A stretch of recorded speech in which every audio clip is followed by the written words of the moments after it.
The fire in the river, which follows the story of Rowan River, a former soldier, now wilderness guide and environmental activist, wants nothing to do with the estate or the strange events plaguing Eamon. But when the forest around Ardencross starts burning with unnatural flame, Rowan returns and finds Thalia Ashford, a wildfire investigator with secrets of her own. Thalia is a woman marked by fire, both literally and emotionally. Her powers of pyrokinesis are a curse she hides from the world. But Rowan, who fears nothing, sees her as the spark that could burn away his ghosts.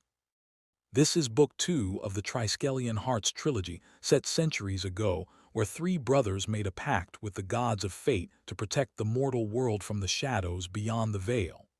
That pact shattered, scattering fragments of divine power across generations. Now three modern men, unaware of their ancient bloodline, are drawn together by a mysterious inheritance. The Triskelion Estate, an ancestral manor on the cliffs of Ardencross, where the veil between realms thins each autumn equinox. Each book tells the story of one man's battle, with fate, with love, and with himself, while a hidden power slowly awakens through their unions. This is a Moon Dragon original production. All rights are reserved.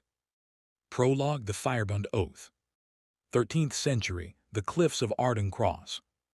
The world was ending in fire and screaming, and Ronan of Ardencross knew, with the cold clarity of a soldier, that it was his fault. Smoke choked the night, turning the full moon into a blood-tinged smear. The air crackled, thick with the stink of burning thatch and roasting meat, not from a feast, but from the stores his people would need to survive the winter. The screams were not of revelry, but of terror. The shadow had come, not as an army with banners, but as a creeping tide of dread given form. It slithered through the village below the stone keep, a darkness that drank the light from torches and the hope from hearts. It had no soldiers to fight, no walls to breach.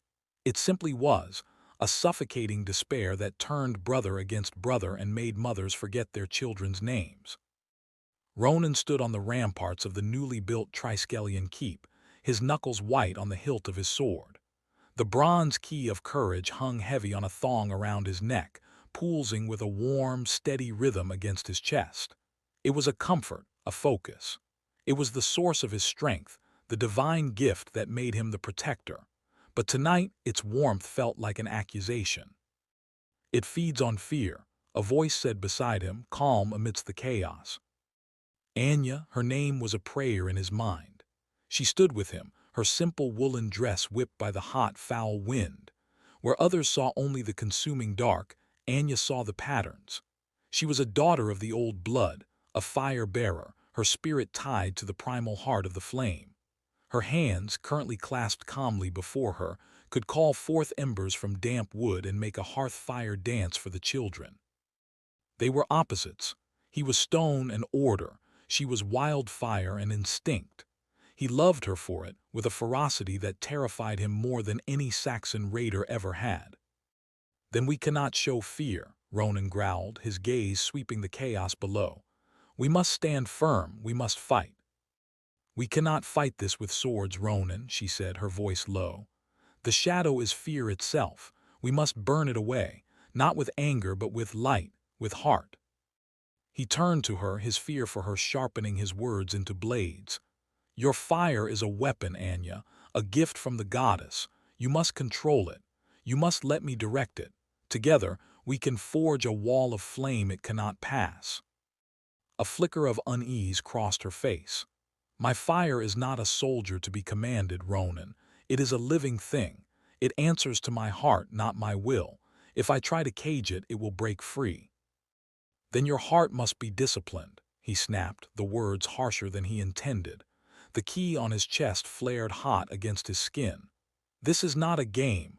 Look down there. We need a controlled burn, a defensive line. Not whatever it is you do when you let it run free." He saw the hurt in her eyes, the flicker of doubt he had planted there. He was the warrior, the strategist. He knew battle.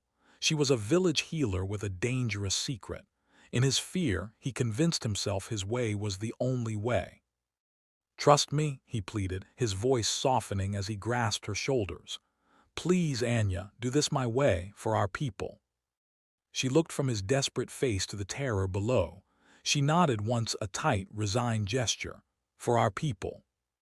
They descended to the courtyard, now a refugee camp for those who had fled the village. Ronan positioned her before the main gate, a fragile barrier of oak and iron that was already groaning under the pressure of the formless dark outside. "Now," he commanded, standing behind her, a general directing his most volatile weapon. "A wall of fire across the gate, 10 feet high. No more. Contain it, control it." Anya closed her eyes. She took a deep breath and Ronan felt the air change. It grew thick, charged like the moment before a lightning strike. A faint orange glow emanated from her skin. She raised her hands. A ribbon of pure, beautiful flame erupted from her palms. It was the color of a summer sunset, and for a glorious moment it began to weave itself into the defensive curtain Ronan had envisioned. But the shadow felt it too. It recoiled from the light, then surged forward, testing it. A wave of pure, psychic despair, the memory of every failure, every loss Ronan had ever suffered, slammed into them. "You are not enough. You will fail her as you have failed everyone." Ronan gritted his teeth, the key burning against his chest. "Hold the line," he roared at Anya. "Do not let it waver." Anya flinched. His command was a cage.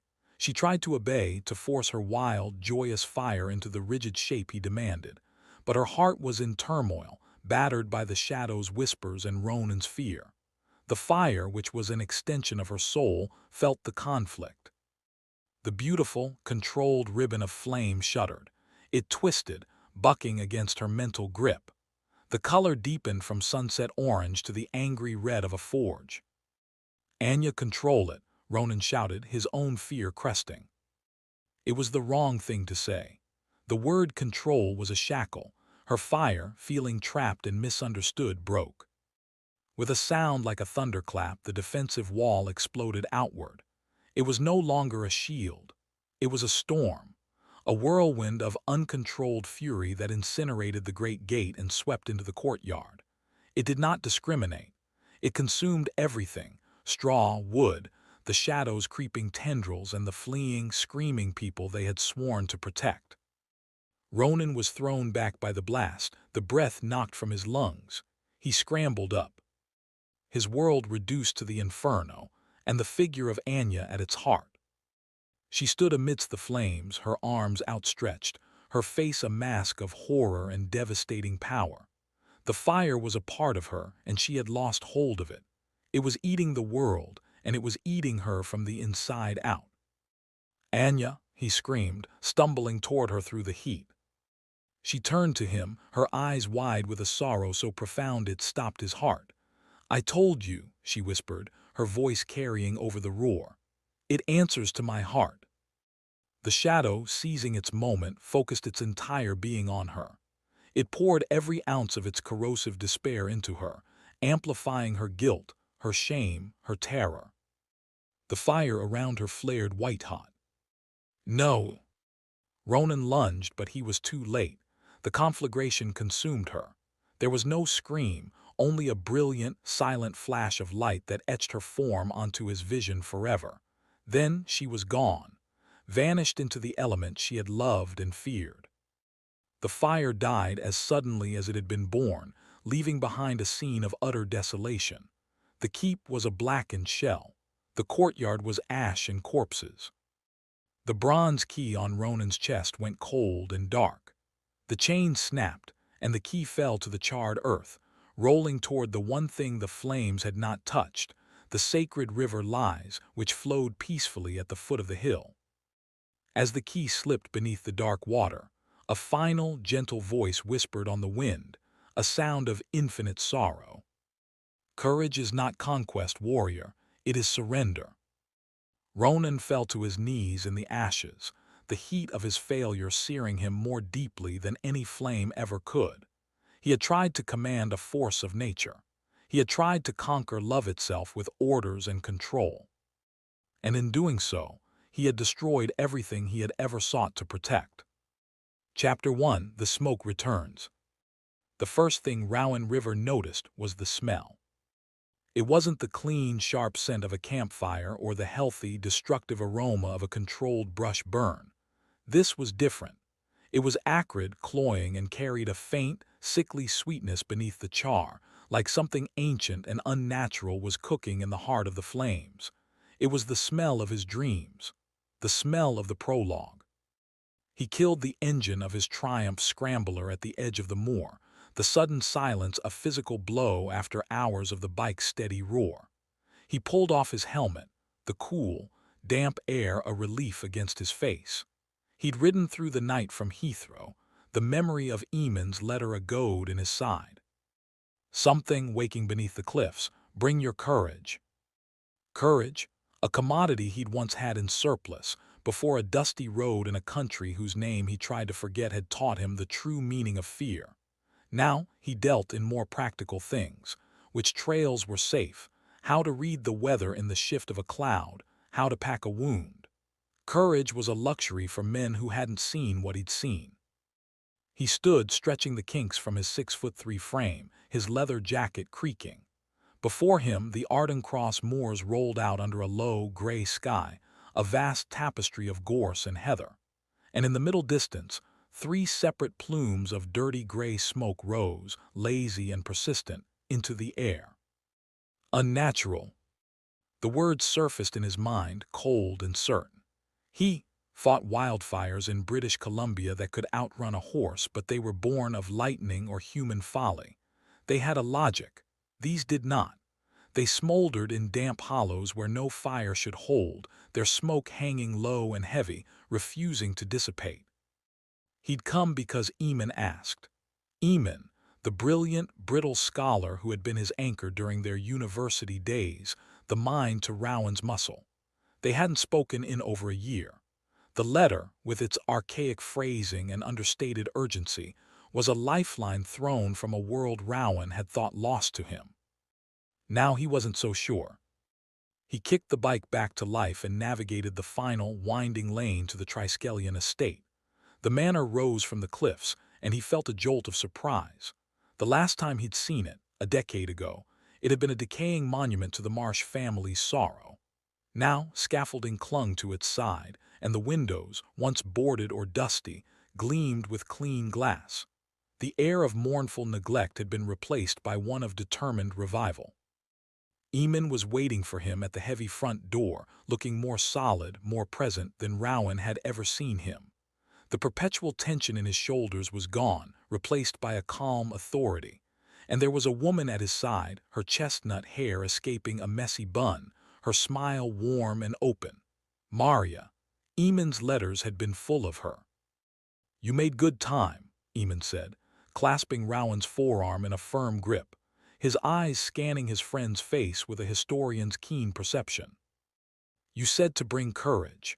Figured that meant it was needed sooner rather than later, Rowan replied, his voice a gravelly rumble. He nodded to Maria. You must be the archaeologist. Maria Duncan, she said, offering a hand. Her grip was firm, her fingers calloused. He liked that. I've heard a lot about you. Don't believe half of it, he said, a ghost of his old charm surfacing. The other half's probably true, but it's not for polite company. He followed them inside, his boots echoing on the flagstones. The great hall was transformed. The dust sheets were gone, the air smelled of beeswax and wood polish, and a fire crackled in the massive hearth. It was a home, not a tomb. The change was staggering. They settled in the library, a room Rowan remembered as a dark, oppressive cave, now filled with light and the scent of old paper and fresh coffee. Maria poured him a mug. The fires, Rowan said, getting straight to the point. He'd never had much patience for small talk. How long? 3 weeks, Eamon said, leaning forward, his elbows on his knees. They start spontaneously, often in the rain.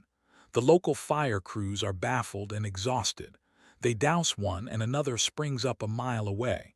It's like whack-a-mole with a blowtorch. And you think it's connected to all this? Rowan gestured vaguely at the room, at the house itself. "We know it is," Maria said, her voice certain. She shared a look with Eamon, a silent communication that spoke of shared secrets and hard-won trust. "The land is reacting. The balance has been disturbed." Rowan took a swallow of coffee. It was good, strong, and dark. He'd spent years learning to read the wilderness, to see the story in a broken branch, the history in a river stone. This was a different kind of wilderness, one steeped in a legacy he'd spent his whole life running from. "I'm not my ancestors, Eamon," he said quietly, setting the mug down. "I'm not a warrior from some fairy tale. I'm a guide. I take rich city folks on hiking trips and teach them how not to die of exposure. That's the extent of my courage these days." Eamon's gaze was unwavering. "I'm not asking you to be a warrior from a fairy tale. I'm asking you to be my friend and to use the skills you have. You understand the land, Rowan, you always have. In a way I never could. Something is wrong here, deeply wrong, and it feels like fire." The word hung in the air. Fire. It had always been his element. The heart of a campfire on a cold night, the cleansing burn of a prairie field, the raw, destructive power of a forest inferno. He'd always had an affinity for it, a comfort with its mercurial nature. Now the thought of it sent a cold trickle of dread down his spine. He stood and walked to the window, looking out over the wild headland. The plumes of smoke were still visible, dark scars on the green and purple landscape. "I'll look," he said finally, not turning around. "I'll walk the moors, see what I can see, but I'm not making any promises about ancient pacts or magical keys. I deal in what's real." "That's all we ask," Maria said softly. He turned back to them. "But you need to tell me everything. No more cryptic letters. What exactly woke up down there?" He jerked his head towards the cliffs. Eamon and Maria exchanged another look. Then Eamon began to speak. He spoke of a hidden crypt, a silver key, of memories that were not their own and a love that spanned centuries. He spoke of a shadow made of fear and a goddess of thresholds. Rowan listened, his arms crossed, his face a mask of skepticism. It was insane. It was the kind of story he'd have laughed at a month ago, but he saw the absolute conviction in their eyes. He saw the peace they had found in each other, a peace that seemed to have been forged in the heart of that insanity. And he couldn't deny the smell of the smoke, or the way it made the old, forgotten parts of him stir in recognition. An hour later he was on the moors, his hiking boots sinking into the peat. The wind carried the stink of the fires directly to him. He moved with a predator's grace, his eyes missing nothing. The way a particular patch of gorse was burned from the inside out, the way the earth was cracked and vitrified in one spot, as if by tremendous heat. He found the source of the nearest fire, a blackened, smoldering circle in a damp gully. There was no lightning strike, no discarded cigarette, no evidence of a camp. It was as if the earth itself had decided to combust. He knelt, ignoring the heat, and sifted a handful of the ash through his fingers. It was too fine, too cold. It felt dead. A memory flashed, unbidden, the smell of burning thatch, of roasting meat, the scream of a dying village. The heat of a failure so complete it had seared his soul. He stood abruptly, shaking the ash from his hand, his heart hammering against his ribs. It was just a dream, a stress-induced nightmare from the letter. But as he looked out at the other two plumes of smoke and felt the vast, watchful presence of the Triskelion manor at his back, a cold certainty settled in his gut. Eamon was right. This wasn't a natural fire. It was a warning, a promise. And it was calling his name. Chapter 2: Thalia's Entrance. The fire crew was a splash of high-visibility yellow against the muted greens and browns of the moor. Rowan watched them from a ridge, his arms crossed, a silent critic of their methodical, by-the-book approach. They were dousing the last smoldering patch of the gully fire with water and foam, their movements efficient but weary. They were fighting a symptom, not the disease. He'd spent the morning tracing the fire's perimeter, his instincts humming. The burn pattern was wrong. It spiraled out from a central point with a strange, almost artistic precision, rather than spreading with the wind. It was as if the fire had bloomed, not traveled. He was about to turn and head back to the manor when a new vehicle bumped its way up the track. A sleek, dark Land Rover Defender, all clean lines and official presence. It parked at a brisk, confident angle and the driver's door opened. Thalia Ashford stepped out.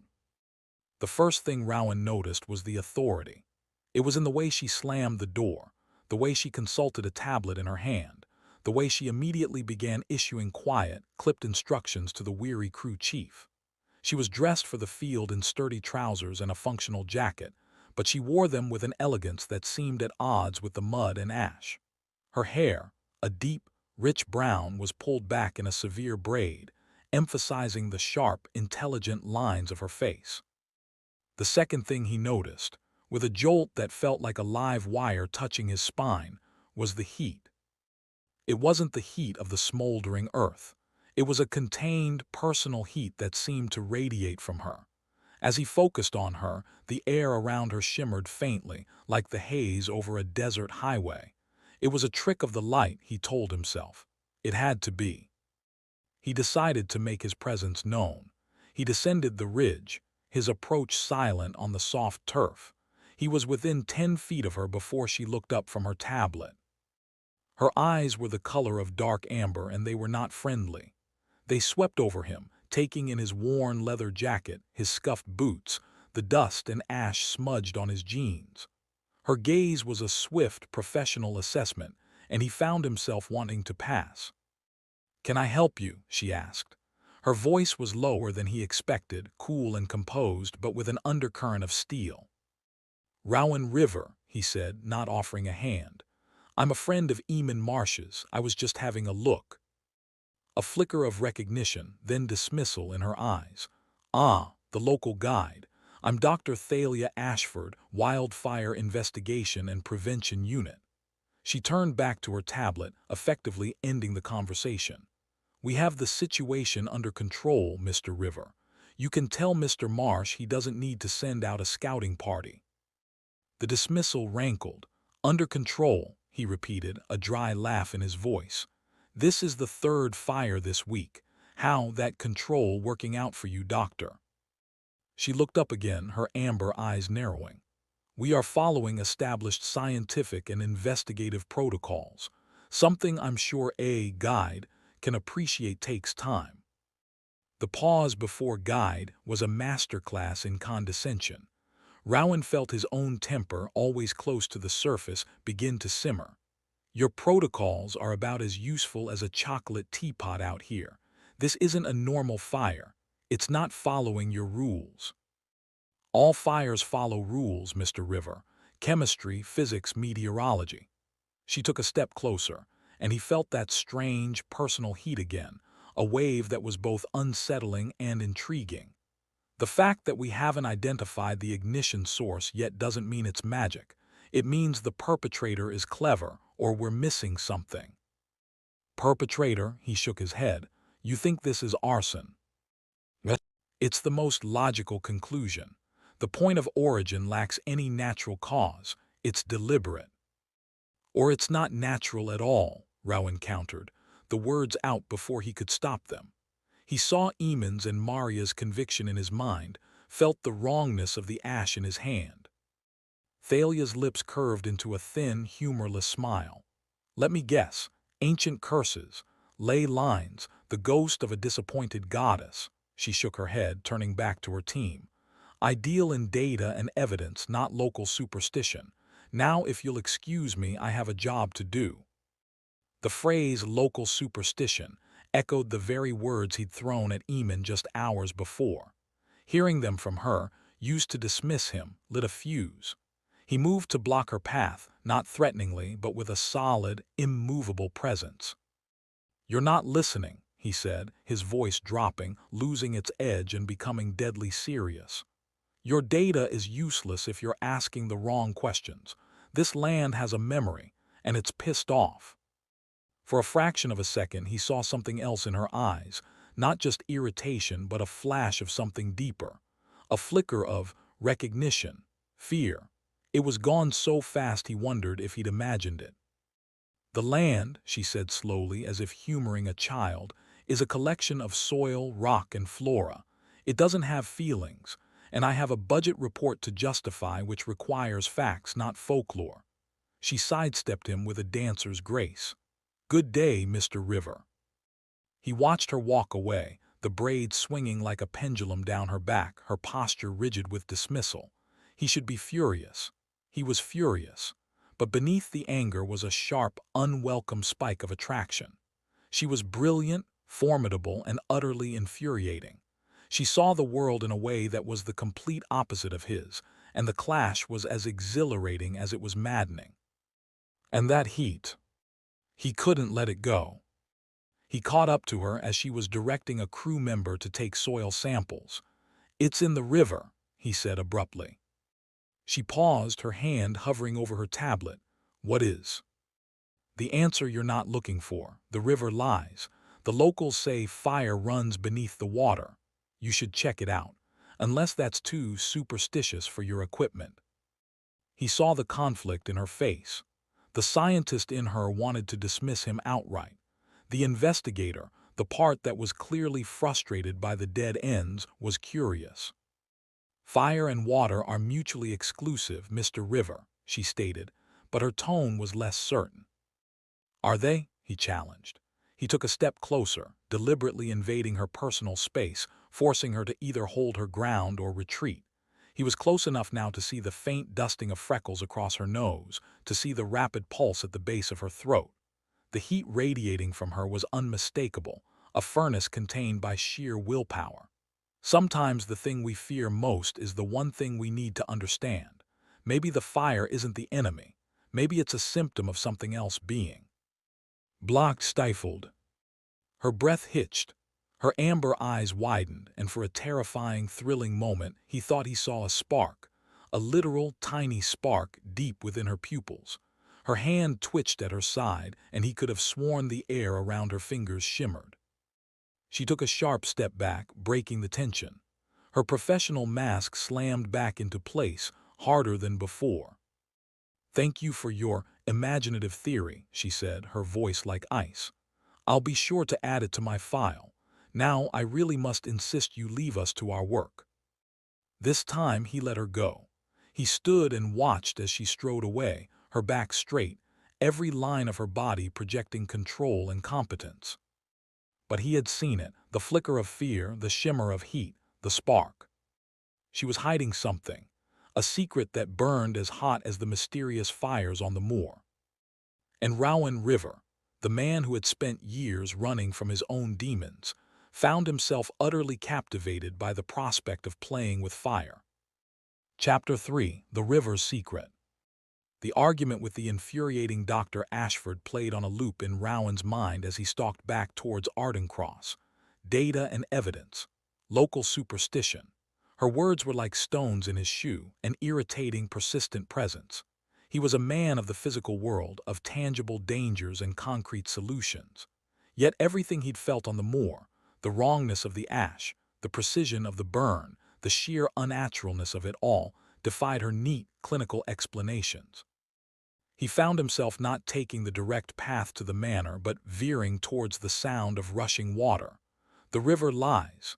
He mentioned it to her as a provocation, a piece of local lore to needle her with. Now, drawn by an impulse he didn't fully understand, he needed to see it for himself. The path down to the river was steep and tangled, worn by centuries of feet and the relentless push of roots and weather. The air grew cooler, damper, the roar of the water a constant, thrumming presence that drowned out the nagging voice of his own skepticism. The river emerged through the trees, a wide, powerful ribbon of peat-stained water churning over a bed of moss-slicked granite. It was beautiful, wild, and utterly, mundanely real. He stood on the bank, watching the current carve its timeless path towards the sea. So much for fire in the water. It was just a story, a poetic contradiction for tourists and old men in pubs. He felt a fool for letting Eamon's and Maria's convictions and his own rattled nerves get to him. He was about to turn back to concede that Thalia Ashford might have a point when he saw it. A flicker of light deep beneath the surface. It was gone in an instant. A trick of the sun, he thought, glancing up at the cloud-choked sky. There was no sun to be had. He stared harder, his guide's eyes straining to pick out details in the turbulent, dark water. There again. A pulse of soft, orange light like a distant ember being breathed upon. It glowed from the riverbed, somewhere near the center of the flow where the water was deepest. It wasn't a reflection. It was a light from within the stone or the water itself. It pulsed in a slow, rhythmic beat, a subterranean heart. Fire runs beneath the water. The old man's words in the pub, which he dismissed as drunken rambling, now echoed with prophetic weight. His own skin prickled, a visceral reaction to the impossible. He knelt, ignoring the damp seeping into his knees, and plunged his hand into the river. The cold was shocking, a sharp bite that stole his breath. But as his fingers sank deeper, something else happened. A warmth. A current of heat that had no business existing in the icy flow. It coiled around his wrist, not burning but comforting, like the memory of a campfire on a cold night. It felt familiar. It felt like the pulse of the bronze key in his dream of Ronan. He yanked his hand back as if scalded.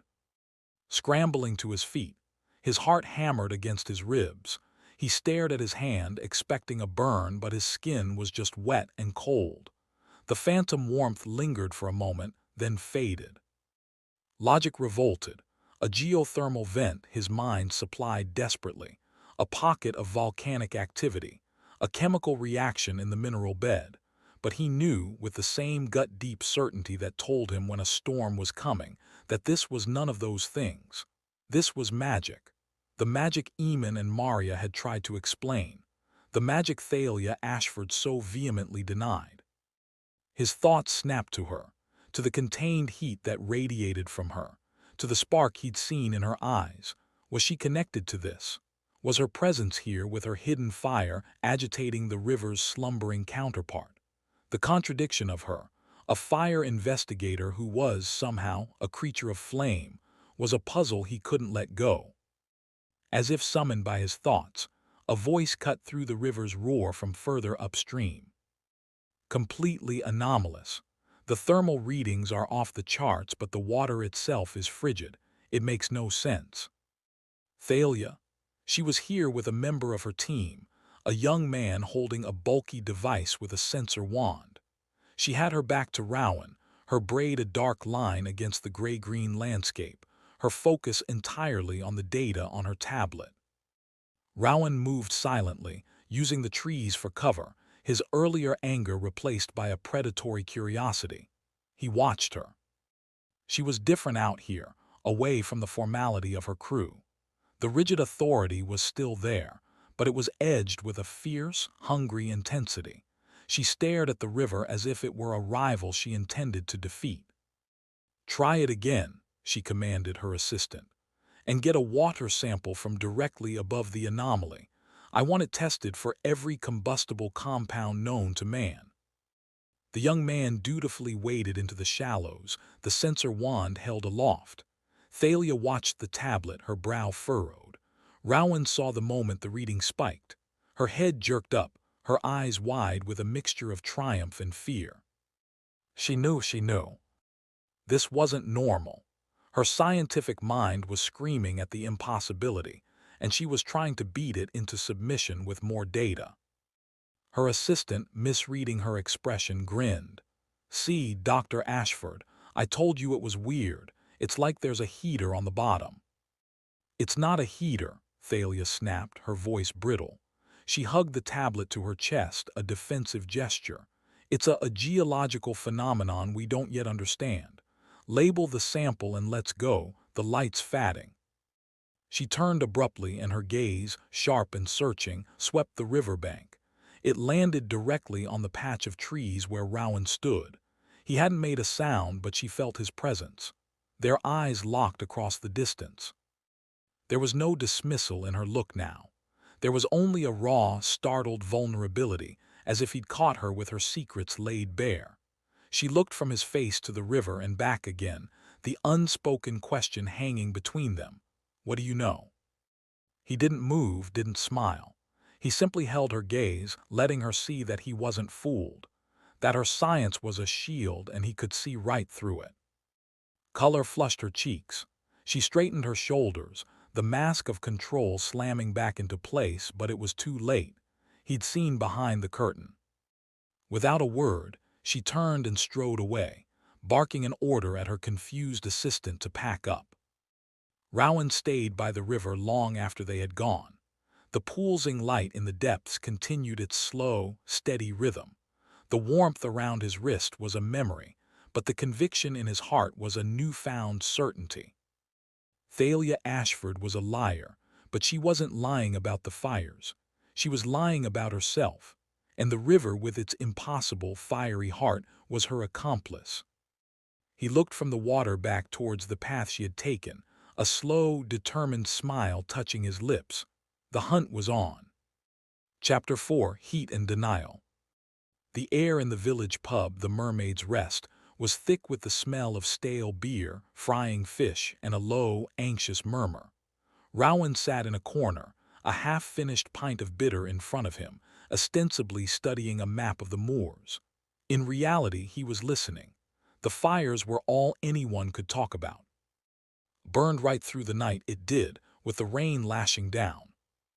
Like it was feeding on the water, not the heather.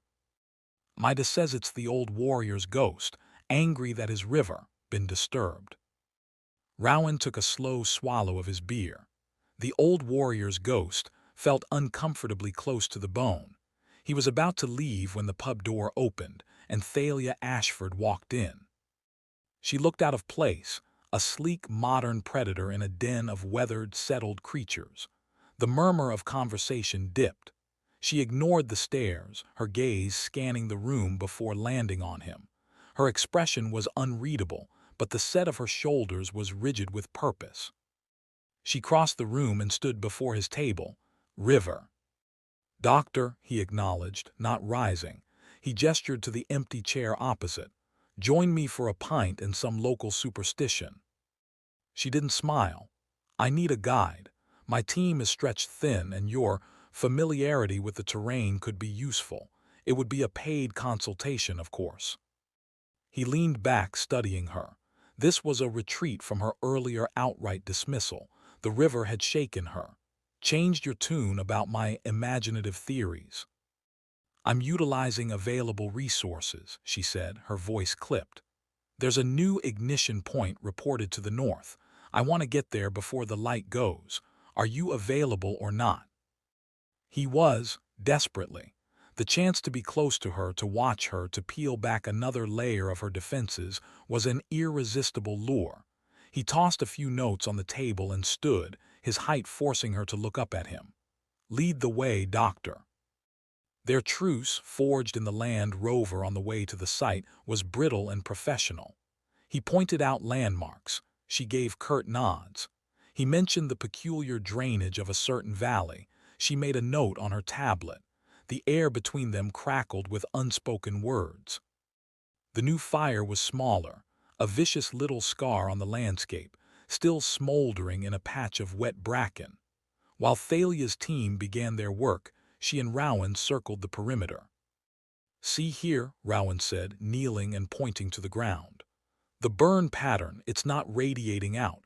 It's spiraling in like it was drawn to this spot, like a magnet. Thalia knelt beside him, maintaining a careful few inches of distance.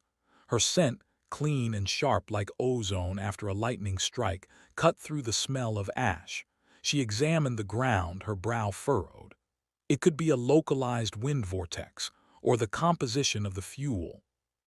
Or it's not natural, he said, his voice low. She shot him a warning look. We've been over this. Have we? He held her gaze, letting the challenge hang in the air. He saw her jaw tighten. She looked away, back at the scorched earth, but not before he saw the flicker of unease in her eyes. They continued their inspection, a tense, silent dance.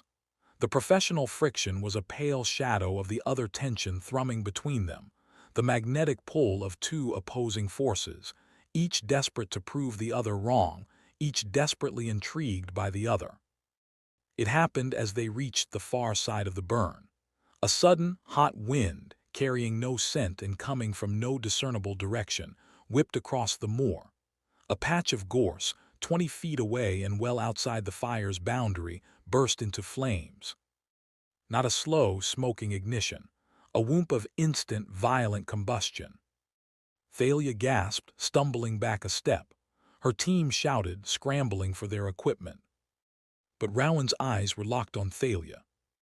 As the fire bloomed, a wave of visible heat shimmered around her. It wasn't the reflected heat from the new blaze. It emanated from her.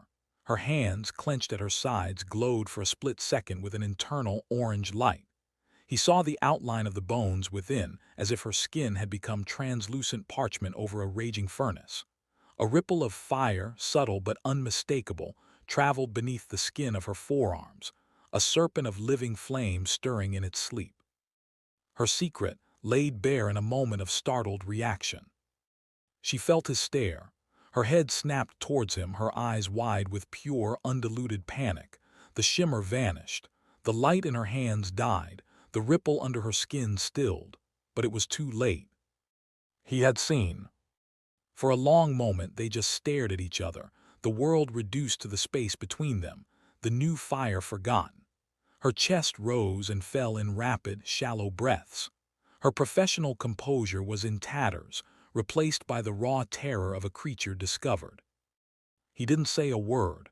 He didn't need to. His expression, not of fear or disgust, but of intense, focused understanding, said everything.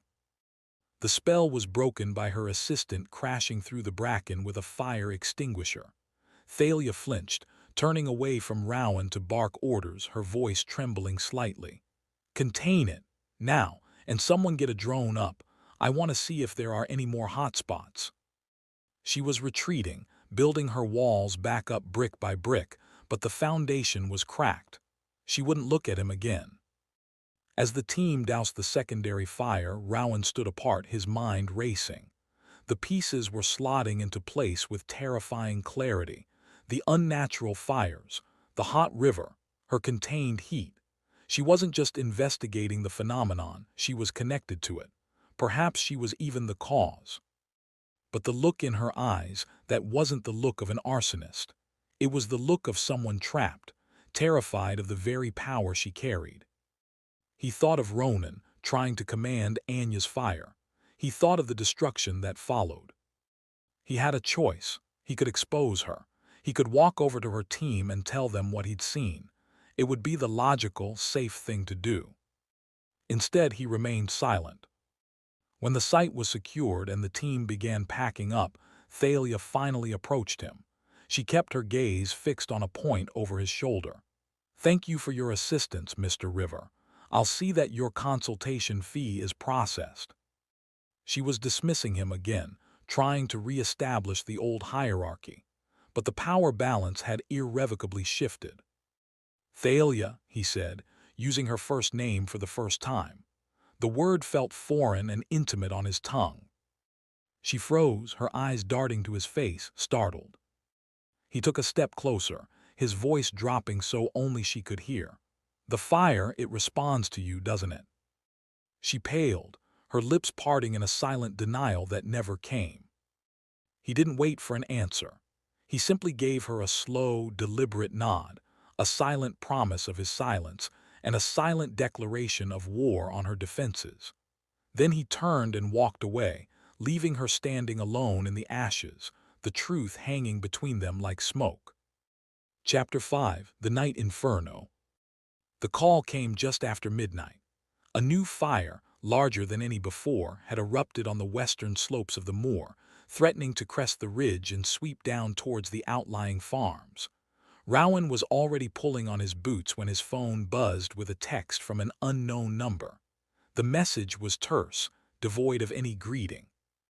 "The slope below Blackstone Ridge, it's bad." He didn't need a signature, he knew it was her. He rode his motorcycle through the darkness, the headlight cutting a lone, desperate path through the night. The smell hit him first, miles from the site, the same cloying, unnatural char but magnified, a suffocating blanket over the land. Then he saw the glow, an angry orange smear against the black sky, growing larger with every second. When he reached the command post, a chaotic cluster of fire engines and high-vis jackets at the base of the ridge, the scene was one of controlled panic. The fire wasn't just burning, it was alive. It moved in surges, flanking the crews, leaping across natural fire breaks with contemptuous ease. The heat was a physical wall, even from a distance. He found Thalia standing a little apart from the chaos, silhouetted against the inferno. She was motionless, her tablet hanging forgotten at her side. Her braid had come partially undone, strands of hair whipping around her face in the hot wind. But it was her posture that struck him, not the rigid control of the scientist, but a profound, terrifying stillness. She looked like a sailor lashed to the mast in a hurricane, watching the wave that would finally break her. He came to stand beside her, not touching her. Ashford. She didn't look at him. Her eyes were fixed on the flames, wide and unblinking. "It's my fault," she whispered, the words barely audible over the roar. "I can feel it, it's hungry, and it knows I'm here." "That's not your fault," he said, his voice rough. "You don't understand." A tremor ran through her. "When I get agitated, when I'm afraid, it reacts. It's like a feedback loop. My fear is its fuel." As if to prove her point, a tendril of fire shot down the slope towards them, faster than any natural flame should move. The firefighters shouted, hoses swinging to meet it.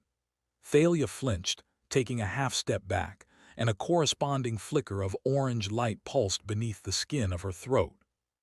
Rowan's breath caught. He finally understood. She wasn't the arsonist.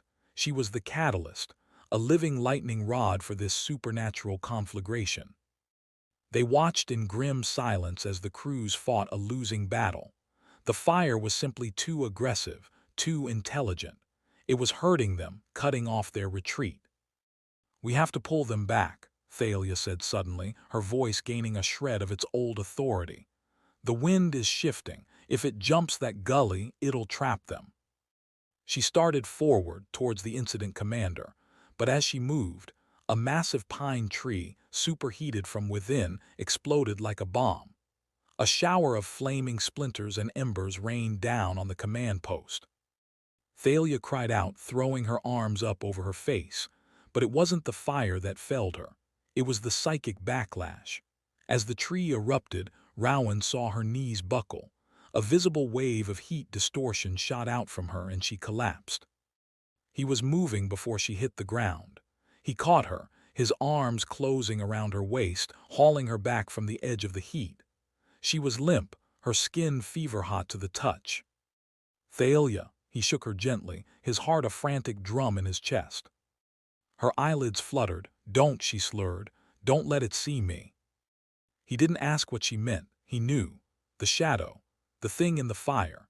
He swept her into his arms, her body startlingly light, and carried her away from the roaring chaos, into the relative quiet of a small, stone-walled sheepfold further down the track. He set her down gently, his back against the ancient stone, cradling her against his chest. The night was cold, but she burned like a brand. In the distance, the fire raged, its light dancing macabre shadows on the walls around them. "Thalia, look at me," he commanded, his voice low and firm. Her eyes opened, dazed and full of a pain so deep it seemed to come from another lifetime. The fear was gone, replaced by a weary, bottomless despair. "It's in me," she whispered, her confession torn from a place of utter ruin. "The fire, it's not a tool, it's a curse. It's always been a curse." He didn't speak. He just held her, his silence a permission for her to continue. "I was 9, she began, her voice a thin, broken thread. "We were camping, my parents, they were arguing. I got so upset, so angry, I just wanted them to stop." A sob caught in her throat. The campfire, it flared, not a spark, a wave. It caught the tent so fast they never got out. The words hung in the air. Stark and horrifying, the origin story of her terror, the root of her immense, crushing guilt. I hid it for years. I learned to control it, to bury it so deep I could almost pretend it wasn't there. I became a fire investigator so I could understand it, so I could fight it from the outside. But it's always there, Rowan, a pressure in my chest, a monster on a leash. And here, this place, it's making the leash slip. She finally looked at him, her amber eyes swimming with tears, begging him to understand, waiting for the recoil, the disgust. It never came. Rowan looked from her shattered face to the raging fire on the ridge, and he saw not a monster but a weapon, a divine, terrifying gift that had been twisted by trauma into a self-loathing prison. He saw Ronan's failure with Anya, the attempt to command and control, and he saw the path to a different ending. Slowly, deliberately, he released one of his arms from around her and brought his hand up between them. He opened his palm, offering it to her. "Show me," he said. She stared at his hand as if it were a snake. "No, I'll hurt you." "You won't. You don't know that." "I do," he said, his voice absolute. "Show me, Thalia, not the anger, not the fear, just the fire. Show me what it really is." A tear traced a clean path through the soot on her cheek. Her hand trembled as she raised it, hovering over his. She closed her eyes, her brow furrowed in concentration. For a moment, nothing happened. Then, a single, perfect flame, no larger than a candle, bloomed in the center of her palm. It was not the angry red of the inferno on the ridge. It was a pure, golden yellow, warm and steady. It cast a gentle, dancing light on their faces, illuminating the tear tracks on hers and the unwavering acceptance on his. She held it, her breath held, watching him for any sign of fear. He didn't flinch. He slowly moved his own hand closer until his fingertips were almost touching the flame. He expected searing heat, but felt only a profound, comforting warmth, like the heart of a sunbeam. "It's beautiful," he whispered. The words, so simple, so sincere, shattered the last of her defenses. The flame in her hand guttered and died as a fresh wave of sobs racked her body. She buried her face in his jacket, her fists clutching the worn leather. He held her, his arms a solid fortress against the night, as she wept for her parents, for her lost childhood, for the burden she had carried alone for so long. The monster on the ridge continued to roar, but here, in the quiet dark of the sheepfold, a different kind of fire had been acknowledged, not as a curse, but as a part of her. And for the first time in her life, she was not alone with it. Chapter 6. The Pact of Silence. The world had shrunk to the size of a stone sheepfold, the scent of peat smoke and cold night air, and the weight of a weeping woman in his arms. Rowan held Thalia as the storm of her grief spent itself, his hand making slow, steady circles on her back. He said nothing. There were no words that could mend a wound so old and deep. His silence was a language of its own, one of acceptance, a harbor in the relentless storm of her life. Slowly, her sobs subsided into shuddery breaths, then into a fragile, exhausted calm. She didn't pull away. She remained there, her head tucked against his shoulder, her body leaning into the solid strength of his. The heat that had been a fever in her skin had softened to a more human warmth. The monster on the ridge still roared, but its echo within her had been momentarily gentled. When she finally spoke, her voice was raspy, scraped raw. "You should be running. You saw what I am, what I can do." He didn't move. "I see what you've survived, and I see what you're trying to do. That's not something to run from, that's something to stand with." She lifted her head, her eyes puffy and red-rimmed, searching his face in the dim, reflected firelight. She was looking for the lie, the pity, the fear. She found only a quiet, unshakable certainty. "No one has ever," she began, then shook her head, the words failing her. "I know," he said simply. He shifted, reaching for the flask of whiskey he kept in his inner jacket pocket. It was a practical, unromantic gesture, but in that moment it felt more intimate than any declaration. He unscrewed the cap and offered it to her. She took it with trembling hands, her fingers brushing his. A faint, harmless shimmer of heat passed between them at the contact, like static electricity. She took a small sip, wincing as the liquor burned its way down, then handed it back. He took a swallow himself, the warmth a grounding counterpoint to the surreal night. "What happens now?" she asked, her voice small. "I've just compromised my entire career, my credibility, if anyone finds out." "No one will find out from me," Rowan said, his voice leaving no room for doubt. He recapped the flask and tucked it away. "This is between us." It was a pact, sealed not with a handshake but with shared whiskey and shared secrets in the dark. Why? The question was a plea for understanding. Why would you do that? Why would you risk it? He looked out at the raging fire, then back at her, his gaze piercing. "Because you're not the cause of this, Thalia. You're the key to stopping it. I felt it down by the river. This land, it's tied to you. Your fire is calling to something here, and that something is answering." He leaned closer, his voice dropping to a husky whisper. "Trying to hide from it, to control it by pretending it doesn't exist, that's what's making it worse. You said it yourself, it's a feedback loop. Your fear feeds the shadow. Your silence gives it power." Her breath hitched. He was voicing her deepest, most terrifying suspicion, the one her scientific mind had fought to suppress. "So what do I do?" she whispered, the brilliant investigator reduced to a lost soul seeking a map. "You stop fighting it alone," he said.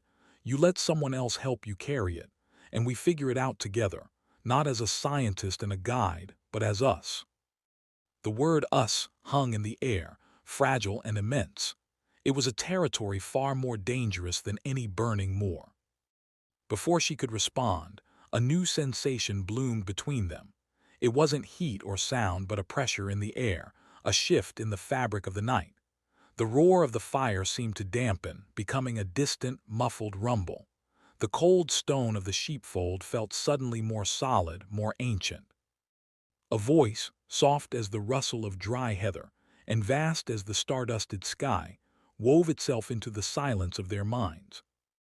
"When courage meets fire, the second key shall awaken." It was the same voice from Eamon's stories, the goddess, Illyria. Thalia gasped, her hands flying to her ears as if she could block it out. "What was that?" "You heard it too?" Rowan asked, his own heart thudding against his ribs. It was one thing to hear stories from Eamon. It was another to feel that ancient presence brush against your own soul. She nodded, her eyes wide with a new kind of fear. "It was in my head."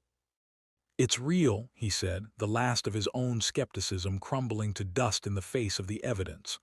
"All of it, the keys, the brothers, the pact, it's all real, and it's happening now, to us." The realization was a tidal wave. Thalia looked from his face to her own hands as if seeing them for the first time. Her curse wasn't a random genetic mutation or a tragic flaw. It was an inheritance, a legacy, a terrifying, divine responsibility. The weight of it should have crushed her, but instead a strange, defiant spark ignited in the ashes of her despair. She was not a freak. She was a piece of a puzzle, a broken, vital piece. "The second key," she murmured, the words tasting of prophecy and promise. "Courage." Rowan's gaze was fierce. "It's calling you." He stood, then offered her his hand, not to pull her up but as a reaffirmation of their pact, an invitation. She looked at his outstretched hand, then up at his face, silhouetted against the hellish glow of the ridge. The man who had seen her monster and had not flinched. The man who had heard the voice of a goddess and had accepted it as fact. She placed her hand in his. Her skin was warm but no longer burning. It was the warmth of life, of connection. As their palms met, a final, gentle whisper drifted through the night, a benediction and a warning. "The river remembers. Seek the heart of the flame where the water runs deep." The voice faded. The roar of the fire rushed back in, but its power to terrify had diminished. It was now a problem to be solved, an enemy to be faced, together. "Come on," Rowan said, his voice gruff but gentle. He pulled her to her feet, his hand lingering around hers for a moment longer than necessary. Let's get you back. The fire crews are probably falling back by now. We'll start again in the morning." She nodded, her legs still unsteady but her spirit strangely fortified. She followed him out of the sheepfold, his broad back a shield against the chaos. She had spent a lifetime building walls of data and discipline to keep the world out and to keep her fire in. In one night, Rowan River had calmly dismantled them all, and in the rubble she saw not ruin but the foundation of something new, something terrifying, something that, for the first time, felt like hope. Chapter 7: Ashfall. Dawn broke over a wounded landscape. The great fire on the ridge had been contained, not defeated, by the exhausted crews. It still smoldered in deep peat channels, sending up lazy, malevolent threads of smoke that stained the brightening sky. The air was heavy with the smell of wet ash and defeat. Rowan and Thalia stood at the edge of the burn zone, the scene of the previous night's battle. The dynamic between them had shifted irrevocably. The professional barrier was gone, replaced by a watchful, electric closeness. They moved around each other with a new awareness, their conversations pared down to essentials, their glances carrying the weight of shared confessions and divine whispers. "The river remembers," Thalia murmured, repeating the goddess's words. She looked pale but resolute, the exhaustion in her eyes now underpinned by a sharp, focused purpose. She had swapped her official tablet for a detailed ordnance survey map, which she and Rowan studied together, their heads bent close. "The river lies curves around the base of this ridge. The heart of the flame must be somewhere along this stretch." "There," Rowan said, his finger stabbing at a point on the map where the river bent sharply, creating a small, sheltered oxbow. His knowledge of the land, once used to avoid bogs and find game trails, was now being applied to a mythological treasure hunt. "The old chapel. It's marked as a ruin. It's the only structure near that part of the river." Thalia's eyes met his. "A chapel, a place of faith, of heart, it fits." They didn't discuss involving her team. This was now a private investigation, a pact of two. They drove in Thalia's Land Rover, the silence between them comfortable, charged with anticipation. When the track became too overgrown, they continued on foot, following the path of the river. The ruins of the chapel were more modest than Rowan had imagined. Little remained but a low, crumbling wall of moss-eaten stone, huddled in a quiet clearing within the oxbow. The river murmured nearby, a soothing counterpoint to the devastation on the ridge. The air here was different, cooler, cleaner and thrumming, with a latent energy that raised the hair on Rowan's arms. They stepped through the gap that had once been a doorway. The interior was a small rectangle open to the sky, the floor a carpet of soft grass and wild thyme. And there, in the very center of the sanctuary, was the evidence.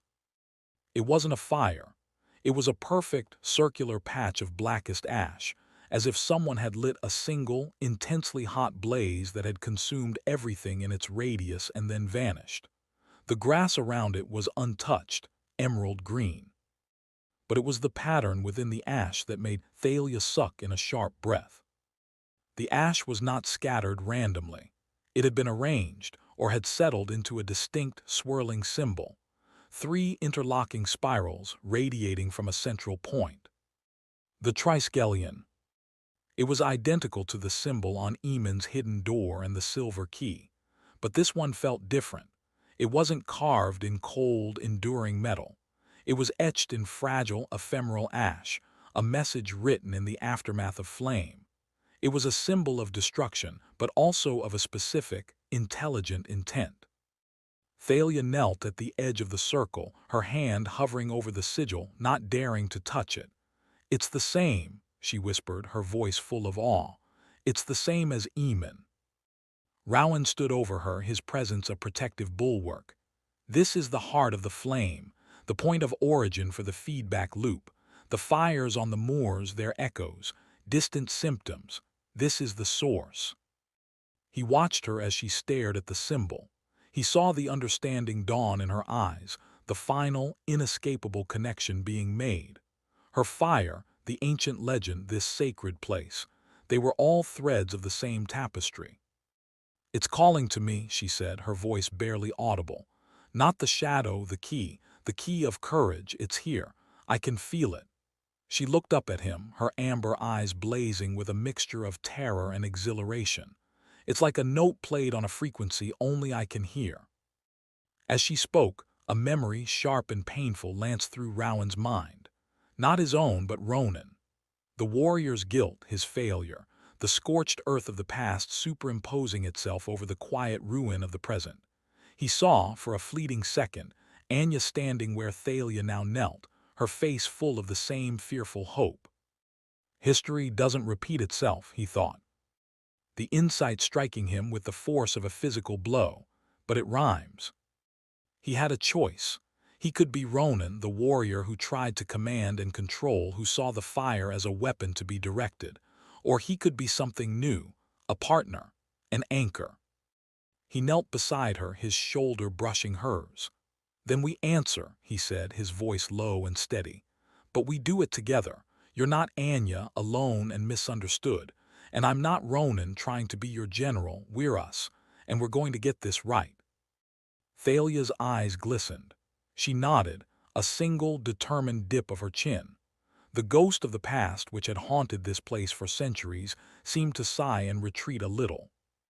They spent the next hour meticulously documenting the site. Thalia took photos and measurements with a forensic intensity, her scientific mind now fully enlisted in the service of the myth. Rowan scoured the perimeter, his senses alert for any other clue, any ripple of the unnatural. He found it near the riverbank, just beyond the chapel wall. The earth was churned up, not by animal hooves, but by the deep, aggressive tread of heavy boots. He bent down, picking up a discarded item half buried in the mud, a bright orange plastic cap from a sample vial, the kind used by environmental surveyors. He stared at it, his instincts coiling. This wasn't the work of the shadow, this was human, corporate. He returned to Thalia, holding out the cap. "We're not the only ones who have been here." She took it, her expression hardening. "Mineral extraction. I've seen their trucks on the main roads. They've been trying to get permits to survey this area for years. The local council has always blocked them." She looked from the cap to the Triskelion sigil in the ash. "They wouldn't care about an old ruin, unless they knew there was something valuable here, or unless they're causing the fires to clear the land and weaken opposition." A new, grim layer of complexity settled over their quest. They were no longer just battling an ancient, supernatural force. They were up against modern greed, a tangible enemy that could be fought with more than just courage and fire. The sun climbed higher, its light falling directly into the center of the stone ruin, illuminating the ash sigil. As the warmth touched the dark powder, the three spirals seemed to pulse, the edges of the ash shifting almost imperceptibly. Thalia gasped, pointing. "Did you see that?" Rowan nodded, his jaw tight. The land was indeed remembering, and it was waking up.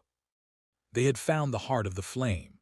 Now, they had to find the key before the shadow, or a corporate bulldozer claimed it first. Chapter 8, Haunted by Heat. The dreams did not come as sleep, but as a possession. For Rowan, it began with the smell of roasting meat, not the comforting aroma of a campfire, but the sickening scent of a village burning. He was Ronan, his body encased in the heavy, unfamiliar weight of chainmail. The bronze key was a brand against his chest, its pulse a frantic, panicked rhythm that matched his own heart. He stood on the ramparts, but the stone was different, rougher, newer. This was the original Triskelion keep, not the later manor. His gaze was fixed on Anya. She stood below in the courtyard, her back to him, her hands raised.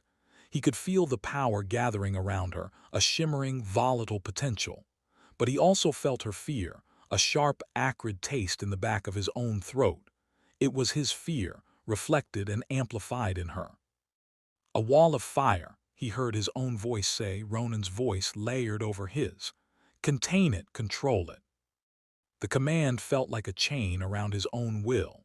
He felt Anya's spirit rebel, the wild, free thing within her straining against the leash of his order. He saw the moment it broke. not as an observer, but as the one whose lack of faith had snapped the tether. The explosion of flame was not just visual, it was a physical agony that seared his soul. He felt the heat consume the courtyard, felt the lives wink out like snuffed candles, and he felt Anya's terror turn to a devastating, final sorrow as the fire she had birthed turned and swallowed her whole. He woke with a gasp, drenched in a cold sweat, the phantom smell of ash and regret clogging his lungs. He was in his borrowed room at Ardencross, the modern world silent around him. But the guilt was his. The failure was his. Ronan's shame had seeped across the centuries and taken root in him. Thalia's dream was one of drowning, not in water but in light. She was Anya standing in the courtyard, the weight of Ronan's expectation a physical pressure on her shoulders. The power within her was a joyous, singing thing, a dance of creation and warmth. But his fear, Ronan's fear, was a bucket of cold water dousing her confidence. Control it. The words were a cage. She tried to obey, to force her vibrant, living fire into the rigid military line he demanded. It was like trying to bottle a sunrise. The fire, an extension of her very heart, felt the constraint and fought back. It bucked and twisted, and her own terror, the terror of hurting the people she meant to save, poured like oil onto the flames. The moment of loss of control was an internal rupture. It was not an act of will, but a surrender to chaos born from a fractured heart. She felt the fire tear free from her grasp, and in that moment she wasn't a woman commanding an element. She was the element, a being of pure, destructive transformation. She felt the heat consume her, not from the outside but from within. It was not pain but a terrible, final unification. Her last conscious thought was not of the dying around her, but of Ronan's face, his eyes full of the horror and disappointment she had always feared she would inspire.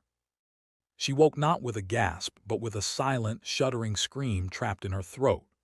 Her skin was feverish, and for a terrifying moment she could feel the echo of the inferno in her veins. She was in her sterile rental cottage, but the sensation of being unmade, of becoming the very destruction she fought, was horrifically vivid. They met by unspoken agreement at first light on the cliffs below the manor. The sea was calm, a vast gray sheet of silk, offering no reflection of their turmoil. He saw the shadows under her eyes, the slight tremor in her hands as she tucked a strand of wind-whipped hair behind her ear. She saw the new, grim set to his jaw, the weight in his posture that hadn't been there the day before. "You too?" he asked, his voice rough from a night spent with ghosts. She just nodded, wrapping her arms around herself. "It wasn't like a dream. It was a memory. I was her. I felt what she felt." She looked at him, her amber eyes haunted. He was so afraid, for me, of me, and his fear, it was the match that lit the fuse. "I was him," Rowan confessed, the admission feeling like a penance. "I felt the need to command, to control the uncontrollable. I felt my own fear become the weapon that destroyed her." He kicked a loose stone over the cliff edge, watching it vanish into the surf below. He loved her, and he got her killed. She loved him, and she lost herself trying to be what he wanted, Thalia countered softly. They stood in silence, the shared nightmare a bridge between them, solid and terrible. The past was not a story in a journal. It was a live wire, and they had both grabbed hold. "It's happening again," Thalia whispered, the wind snatching at her words. "The same pattern, the warrior who wants to control the fire-bearer who is terrified of her own power." "No," Rowan said, turning to face her fully. His gaze was intense, the slate gray of his eyes clear and certain. "It's not, because I saw what his control cost, and you know where her fear leads." He took a step closer. "We have their memories, Thalia, not to repeat their mistakes, but to learn from them. We have the one thing they didn't have." "What's that?" "A warning." The simplicity of it cut through her dread. They were not doomed to reenact the tragedy. They were being given a chance to rewrite it. As the sun crested the horizon, its weak, early light caught the silver in his eyes and the gold in hers. The connection between them, once a spark of attraction and intellectual friction, now felt as deep and inevitable as the ocean below. It was woven with threads of past lives and present longing, of shared failure and a desperate, shared hope. He didn't try to command her, she didn't shrink from him. Instead, he reached out and gently took her hand. Her skin was warm, but the frantic, fearful heat of the night before was gone. It was just her, just Thalia. "We do this differently," he said, his thumb stroking the back of her hand. She laced her fingers through his, the gesture feeling more significant than any kiss. Together. The ghosts of Ronan and Anya seemed to watch from the cliffs, their tragic story no longer a prophecy, but a lesson etched in fire and regret. And for the first time, the memory did not feel like a haunting. It felt like a foundation. Chapter 9: The Ember Kiss. The corporate threat became a tangible specter.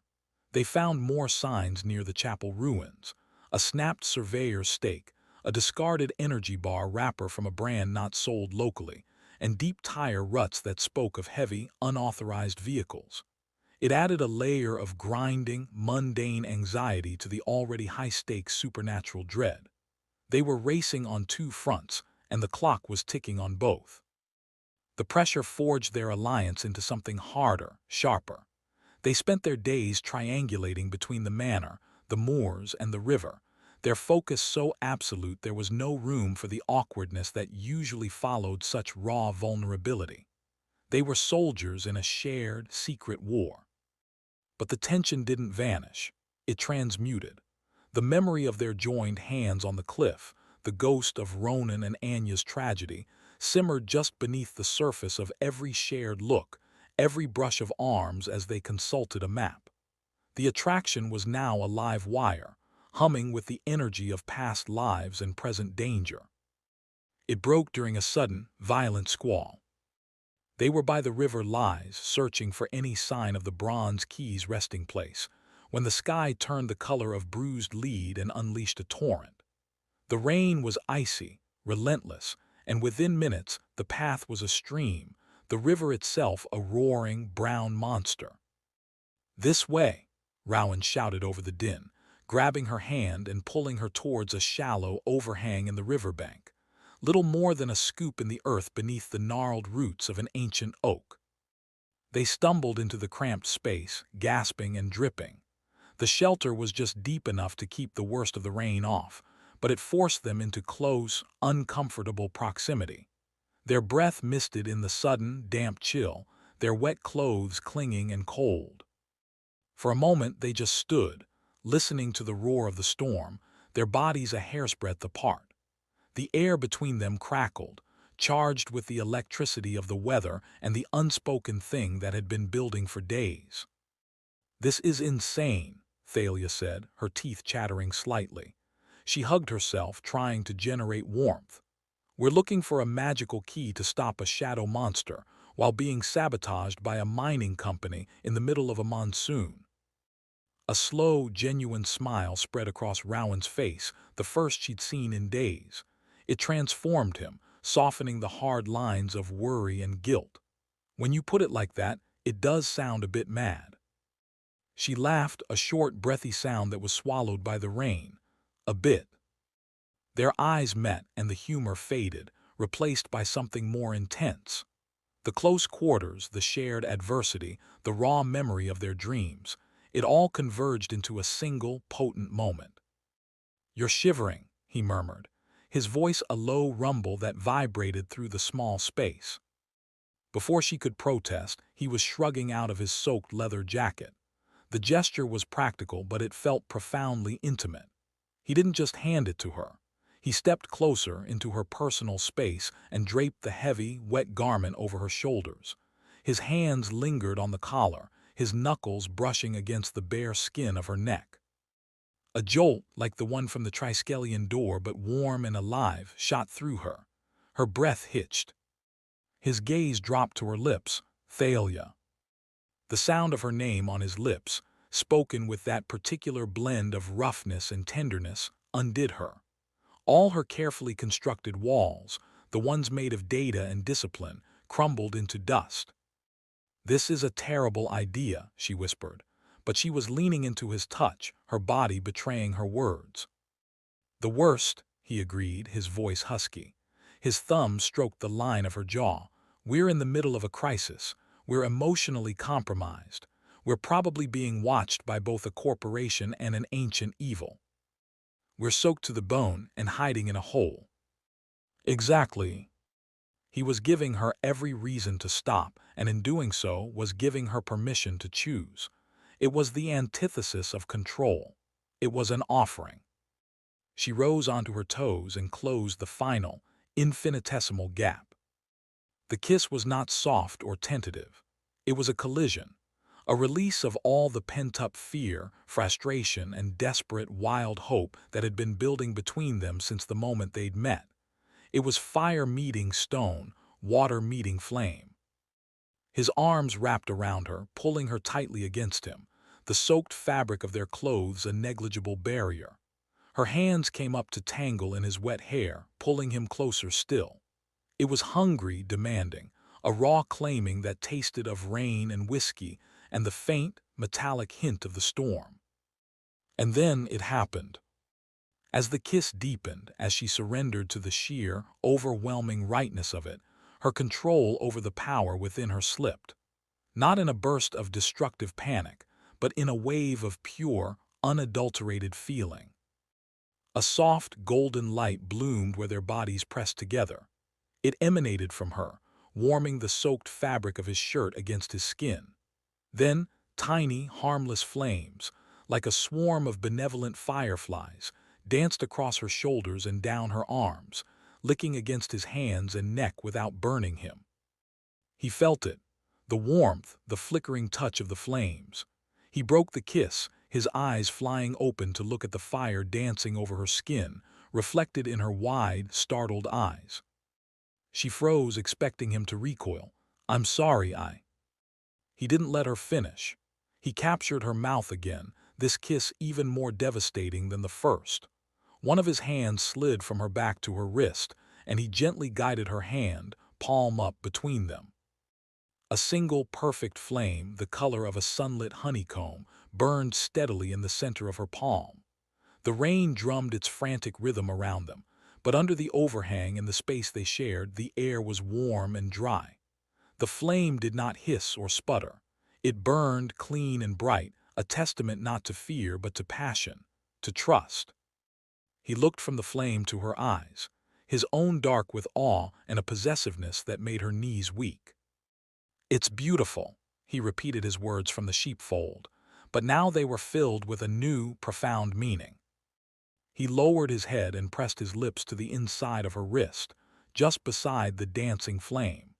The touch of his mouth on her sensitive skin, the sight of his dark head bowed to her fire, was the most intimate thing she had ever experienced.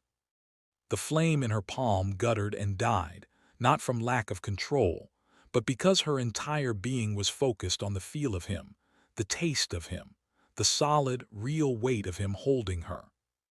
They stood there, wrapped in each other, as the storm raged around their tiny sanctuary. The world was still falling apart. The keys were still lost. The shadow still waiting, the corporation still plotting. But for one stolen moment, fire and water had found a perfect, breathtaking balance. And in that balance, something new and unbreakable was forged. Chapter 10: The Arsonist's Trail. The world after the storm was washed in a hard, clear light, every leaf and stone gleaming. The air itself felt scoured, the unnatural smokiness temporarily banished. But the clarity only made the human threat more stark. They emerged from the riverbank shelter, the memory of the kiss a warm, secret ember between them. The tension was still there, but it had been transformed. It was no longer a question of if, but a silent, mutual understanding of when. For now, however, the mission took precedence. The rain had exposed things the dry earth had hidden. It was Rowan who found it, his tracker's eye catching what others would miss. Partially buried in the mud of a newly formed rivulet, washed down from higher ground, was a blackened, industrial-looking canister. It wasn't old. The plastic was melted and twisted, but the design was modern. Thalia knelt, using a stick to carefully turn it over. Her investigator's mask was back, but her eyes, when they met his, were alive with a new, fierce partnership. Accelerant container, professional grade. This wasn't left by a hiker. The discovery lit a cold, sharp fire under their search. They split up, moving in widening circles from the chapel ruins with a grim, focused energy. The corporate threat was no longer a suspicion. It was a fact. An hour later, Thalia's sharp whistle brought him running. She stood at the edge of a small clearing, well concealed from the main paths. On the ground was a crude but effective setup. A bundle of weatherproofed matches attached to a slow-burning chemical fuse, all wired to a small, solar-charged battery. It was a delayed ignition device, designed to start a fire long after its planter had left the area. "They're not just setting fires," Thalia said, her voice cold with fury. "They're seeding the moor with these things, creating a pattern of chaos to overwhelm the resources of the local trust and the fire service. They want the land to look unmanageable, dangerous. It makes their case for responsible development much stronger." Rowan picked up a snapped piece of orange plastic tape tied to a branch, the same marking tape used by surveyors. "They're marking their territory, bastards." He felt a different kind of anger than the one he'd felt towards the shadow. This was a clean, human rage. This was an enemy he knew how to fight. They spent the rest of the day gathering evidence. Thalia photographed and cataloged each device with forensic precision, while Rowan used his knowledge of the land to find the subtle signs of human passage: a boot print in a patch of soft earth, a broken branch at just the right height for someone pushing through undergrowth. As dusk began to settle, painting the sky in shades of violet and rose, they regrouped on a high bluff overlooking the vast, quiet expanse of the moor and the silver thread of the river lies. "We have enough to take to the authorities," Thalia said, scrolling through the damning photos on her camera. "With my testimony and this evidence, we can shut them down." Rowan was silent for a long moment, staring out at the land. The activist in him, the part that had fought pipelines and clear cuts across the globe, wanted to do just that. But the keeper, the man who had felt the river's fiery heart and heard the goddess's whisper, knew it wasn't enough. "It'll take weeks, maybe months," he said finally. "Lawyers, injunctions, public inquiries. By the time we win in a courtroom, the key could be lost or the shadow could have broken through. This is a distraction, a noisy, dangerous smokescreen." Thalia looked from the camera to his profile, etched against the darkening sky. "What are you suggesting?" He turned to her, his eyes reflecting the last of the light. "We use it. We don't just expose them. We trap them. We catch them in the act on our terms, and we use the spectacle to our advantage." A slow, understanding smile touched her lips. It was a predator's smile, and it suited her. "We turn their weapon against them." "Exactly. We know where they're planting these devices. We know their methods. Let's find the next one they're going to set. We'll be waiting." The plan was audacious, dangerous, and perfectly aligned with the new understanding growing between them. It wasn't about hiding or reacting. It was about taking control of the narrative. "My team has night vision equipment, body cams," Thalia mused, her mind already racing through the logistics. "We can document the entire thing, but we can't involve the whole team, only people we trust absolutely." "We'll need to move quietly," Rowan said. "They'll have lookouts." "Then it's a good thing I have you," she said, her voice dropping, the professional tone softening into something more personal. The space between them hummed again, the shared purpose and the memory of the kiss blurring the lines between strategy and desire. He reached out, his fingers brushing a smudge of dirt from her cheek. The contact was simple, but it carried the weight of everything they had shared. "Your fire," he said quietly. "Could you call it just a little on command?" She understood immediately. "You want a signal or create a diversion. Or remind them exactly what kind of fire they're playing with." The daring of the idea thrilled her. To use the power she had spent a lifetime hiding as a tool, a weapon for the land she was coming to love. It was the ultimate act of integration. "I can try," she said, her voice steady. He nodded, his hand dropping from her face. "Good, then let's go make a mess for the bad guys."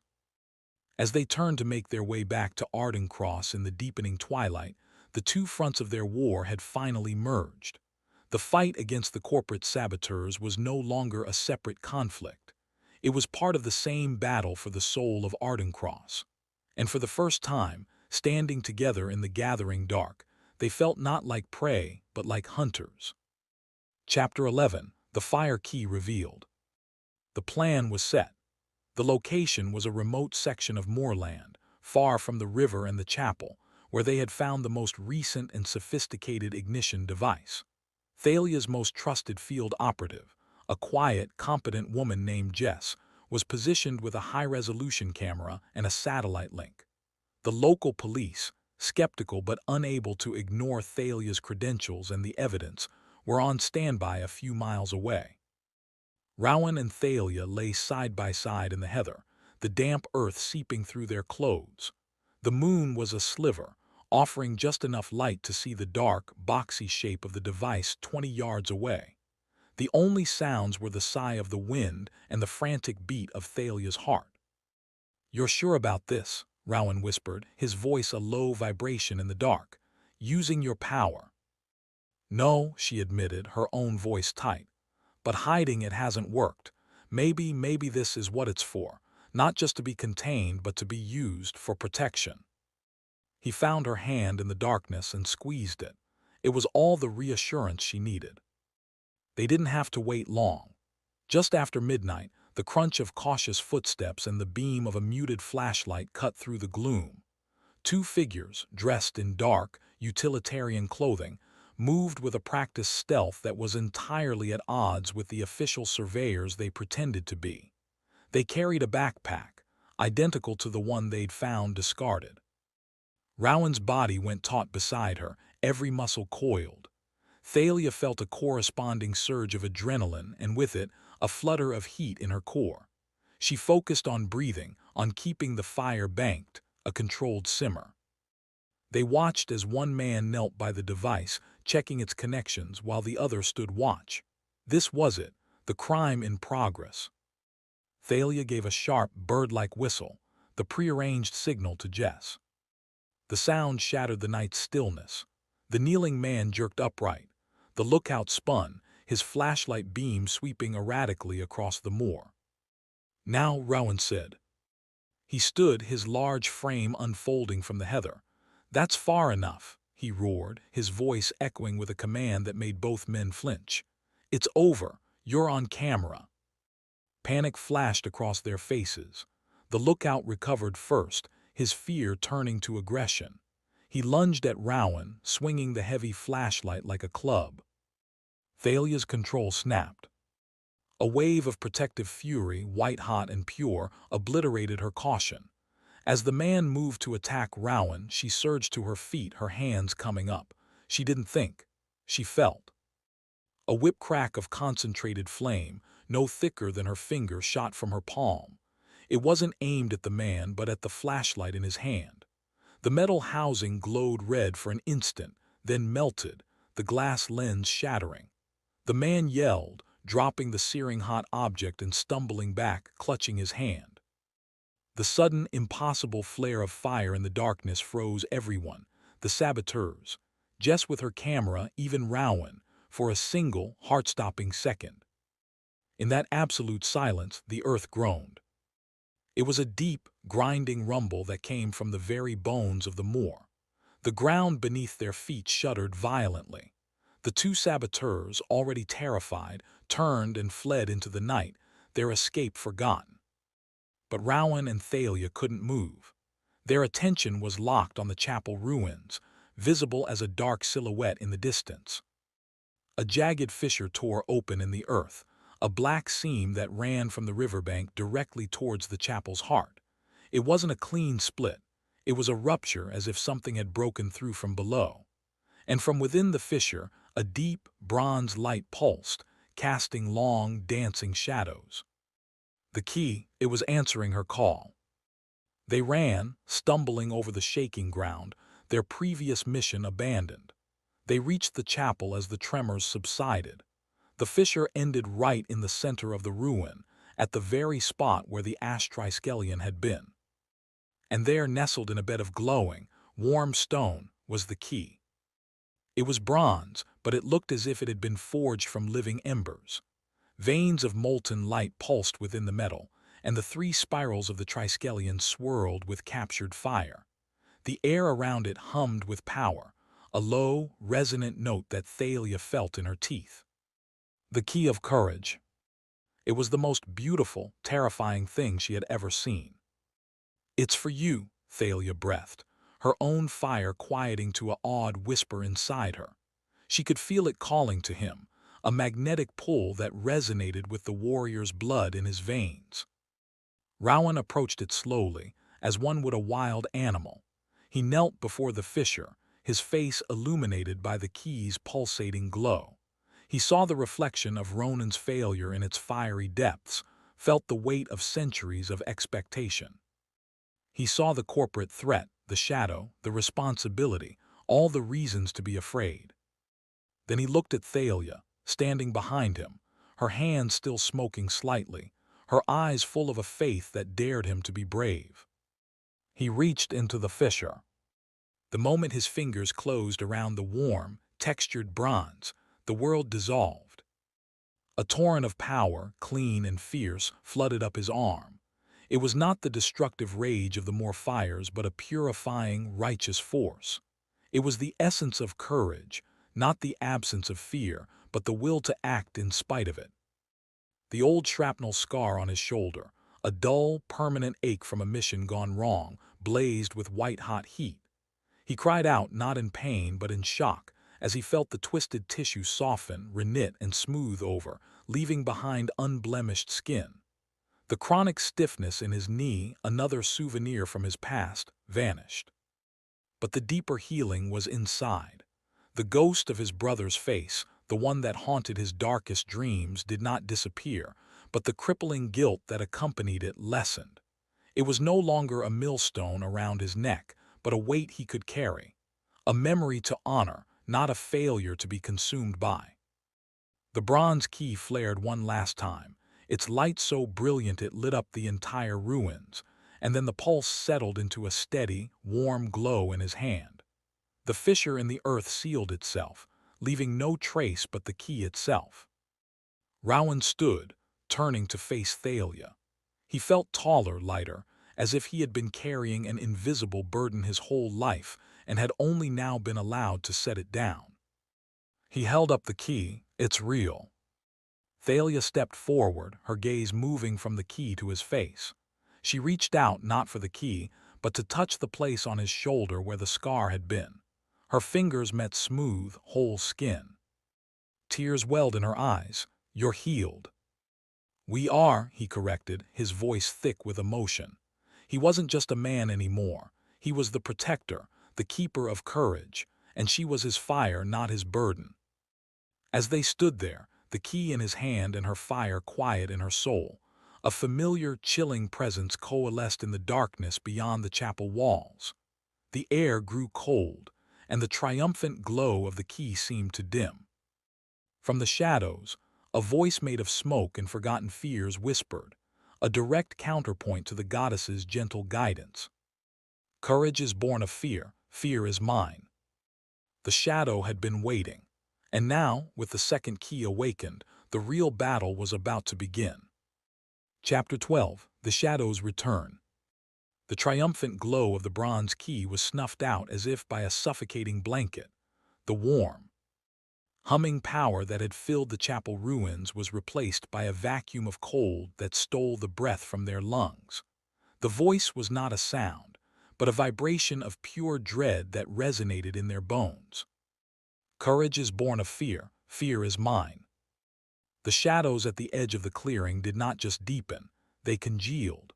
They pulled themselves from the spaces between the stones, from the undergrowth, from the very air, flowing together into a towering, formless pillar of absolute darkness. It had no features, no face, but they felt its attention fix on them, a predatory, ancient hunger that saw their every weakness. It spoke again, its voice a symphony of their deepest terrors. To Rowan, it was the scream of a dying brother in a dusty street, the roar of an inferno consuming a village. To Thalia, it was the crackle of a tent burning, the silence that followed her parents' screams, the hiss of her own power turning traitor. You think this trinket makes you strong, warrior. It only makes you a brighter beacon for me. Your courage is a flame, and I am the wind that will extinguish it. The shadow didn't move towards them. It simply expanded, its darkness bleeding into the world around it. The gorse and heather at its base withered and turned black, not from fire, but from a swift, absolute decay. The very color leached from the stones of the chapel, leaving them a sickly, leprous gray. Then it focused on Thalia. And you, little ember, you who hide from your own heart, you know the truth. You are destruction, you are death, you always have been, let me show you. A tendril of pure blackness, cold as the void between stars, lashed out from the main mass. It didn't strike her body, it struck her mind. A vision, more vivid and cruel than any dream, exploded behind her eyes. She was 9 years old, but it wasn't a memory. It was a lie made real. She saw herself not as a terrified child, but as a malevolent sprite, deliberately calling the fire, smiling as the flames caught the tent, watching with cold satisfaction as her parents burned. The love she remembered was replaced by a searing hatred. The accident was rewritten as a choice. Her curse was her nature. The psychic assault was a poison. It fed on her deepest, most secret shame, the part of her that had always wondered if, on some level, she had meant it. The guilt she had carried for decades was weaponized against her, sharpened into a blade of self-loathing. No, she screamed, clapping her hands over her ears, but the voice was inside her. Her control, hard won over a lifetime, shattered. A wave of uncontrolled fire erupted from her, not the focused whip crack from before, but a wild, panicked inferno. It was the fire of her nightmares, the fire that had killed her parents. It roared outwards in a circle, a ring of devastation that incinerated the heather and licked at the ancient stones of the chapel. Thalia, no, Rowan shouted, but the heat forced him back, the key in his hand flaring in protest. The shadow fed on the conflagration, growing larger, more solid. It drank her despair. Yes, burn it all, burn him, prove what you are. Thalia was lost in the vision, in the fire, in the crushing weight of the lie. She was the monster. She was the curse. The flames raged higher, a cyclone of orange and red, and at its heart she began to dissolve, her form blurring, consumed by the element she could no longer command. Rowan saw her disappearing into the blaze, her eyes wide with horror at the power she had unleashed. He saw the shadow swelling, victorious. He felt Ronan's failure clawing at him, the same pattern repeating, the warrior watching the fire-bearer be consumed. But he was not Ronan. He held the key of courage, and courage was not the absence of fear, it was the choice to act in the face of it. He stopped fighting the heat. He stopped trying to command the situation. He stopped trying to be her general. He ran, straight into the heart of the inferno. The flames parted for him, not out of obedience, but out of a strange, shocked respect. The key in his hand blazed, forming a bubble of calm around him. He didn't try to douse the fire. He walked through it, his eyes locked on Thalia. He reached her as her knees buckled. He didn't grab her. He didn't shout. He simply wrapped his arms around her from behind, pulling her back against his chest, his body a shield against the shadow's lies. She struggled, her fire lashing at him, but the key's light held it at bay. "Listen to me," he said, his voice a low, steady rumble against her ear, a lifeline thrown into her personal hell. "It's lying. You are not the fire, you never were." She sobbed a broken sound. I saw." "You saw a lie," he insisted, his arms tightening. "You are the one who holds the fire. You are the one who has carried this burden with more strength than anyone I have ever known. You are not destruction, Thalia. You are the light." He turned her in his arms, forcing her to look at him, to see the absolute conviction in his eyes. The flames still raged around them, but in the center of the storm, there was only his face. "Your fire is a gift, it's your strength, and it answers to your heart, not your fear, not its lies." He brought the bronze key up between them, its pulsing light a counterpoint to the chaotic inferno. "Let it answer to your courage now. Let it answer to us." His words were a different kind of magic. They didn't command, they empowered. They didn't cage her fire, they honored it. She looked from his eyes to the key, and then inward to the storm of guilt and fear the shadow had stirred. She saw the lie for what it was. She saw the terrified child, not the malicious monster. She saw the accident, not the choice. She took a shuddering breath, and for the first time she did not try to suppress the power. She did not try to control it with rigid discipline. She simply accepted it. She let it be a part of her, without judgment, without fear. The wild, panicked inferno stilled. The flames did not vanish, but they gentled, shifting from a destructive red to a calm, golden yellow. They swirled around her and Rowan in a protective, beautiful dance, a tangible expression of her reclaimed spirit. The shadow recoiled, shrieking with a sound of tearing fabric. The lie had been broken. Its food source was gone. "This is not over," it hissed, its form beginning to fray at the edges, unraveling back into the mundane shadows from which it came. "The heart remains, and it is the most fragile of all." With a final, silent concussion of displaced air, the presence vanished. The fire around them winked out, leaving behind a wide circle of scorched earth and the smell of ozone. The bronze key in Rowan's hand dimmed to a soft, warm glow. In the sudden, ringing silence, Thalia collapsed against him, her body trembling with exhaustion but her spirit strangely, profoundly whole. He held her up, his own legs shaking with the aftermath of the confrontation. She looked up at him, her face smudged with soot and tears, but her eyes were clear. "You were right," she whispered. "I'm not the fire, I'm the light." He smiled, a tired, triumphant smile, and brushed a thumb across her cheek. "I know."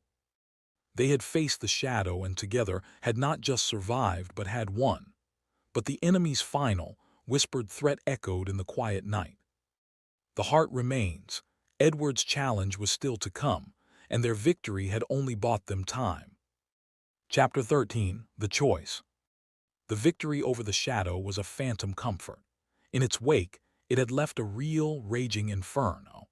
The forest around the chapel was ablaze, the unnatural flames spreading with a sentient hunger, devouring the ancient woodland that had stood for centuries. The fire crews, already stretched to their limit, were falling back, their faces grim with the knowledge that this was a battle they could not win. Thalia stood at the edge of the conflagration, Rowan's arm a steadying presence around her waist. She was exhausted, her spirit scraped raw from the psychic battle, but the fire within her was quiet now, a calm, deep well instead of a raging storm. She had accepted it, and in accepting it, she understood its true nature. "It's not just fire," she said, her voice hoarse but clear. "It's energy, pure, transformative energy. The shadow twisted it, fed it fear and guilt until it became this monster. But that's not what it is." Rowan looked from the advancing wall of flame to her face. "What are you saying?" "I can't fight it. I can't control it, not like this." She turned to him, her amber eyes reflecting the hellish glow but holding a profound, sorrowful peace. "I have to release it, all of it." Understanding dawned in his eyes, followed by a flash of fear. "Thalia, your power, it's a part of you, if you release it all." "I know." She looked towards the river Lies, which flowed, dark and serene, just beyond the burning tree line. "But it's the only way. The river, it's the balance, fire and water." The goddess said to seek the heart of the flame where the water runs deep. This is what she meant. I have to channel everything I have, every ounce of this power into the river.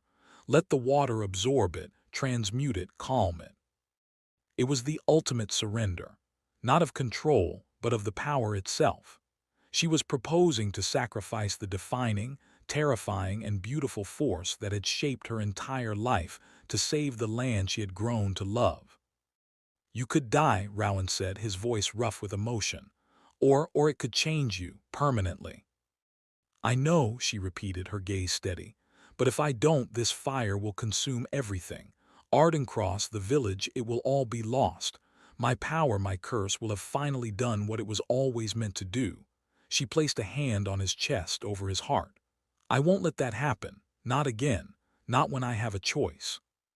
He saw the resolve in her eyes, the same fierce integrity that had drawn him to her from the start. He saw the ghost of Anya, who had not had this choice, who had been consumed by a power she was never allowed to understand. He saw the chance to break the cycle, not with force, but with a sacrifice born of love and responsibility. He didn't try to stop her. He didn't offer a better plan. He simply pulled her into a fierce, desperate embrace, holding her as if he could imprint the feel of her onto his soul. "Then I'm with you," he whispered into her hair, "all the way." They ran towards the river, the heat of the fire blistering on their backs. The air was thick with smoke and the screams of dying trees. They reached the bank where the water ran deep and fast, the current a powerful, churning force. Thalia turned to face the inferno one last time. She closed her eyes, and for the first time, she did not reach for the power. She simply opened the gates. It began as a warmth in her core, a gentle heat that quickly built into a roaring furnace. A golden light enveloped her, so bright Rowan had to shield his eyes.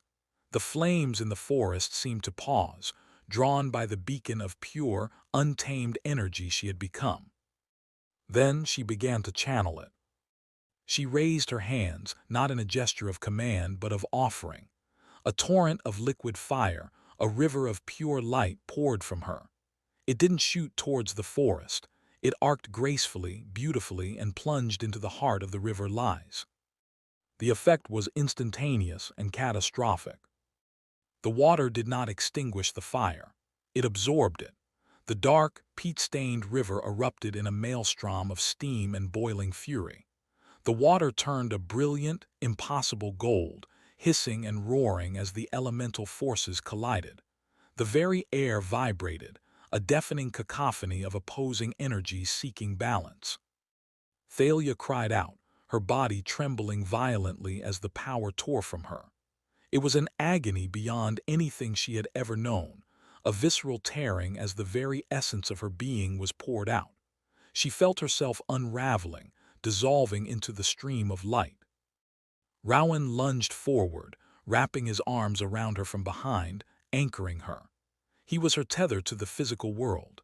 He held her upright as her knees gave way, his own body shaking with the effort and the overwhelming sensory assault.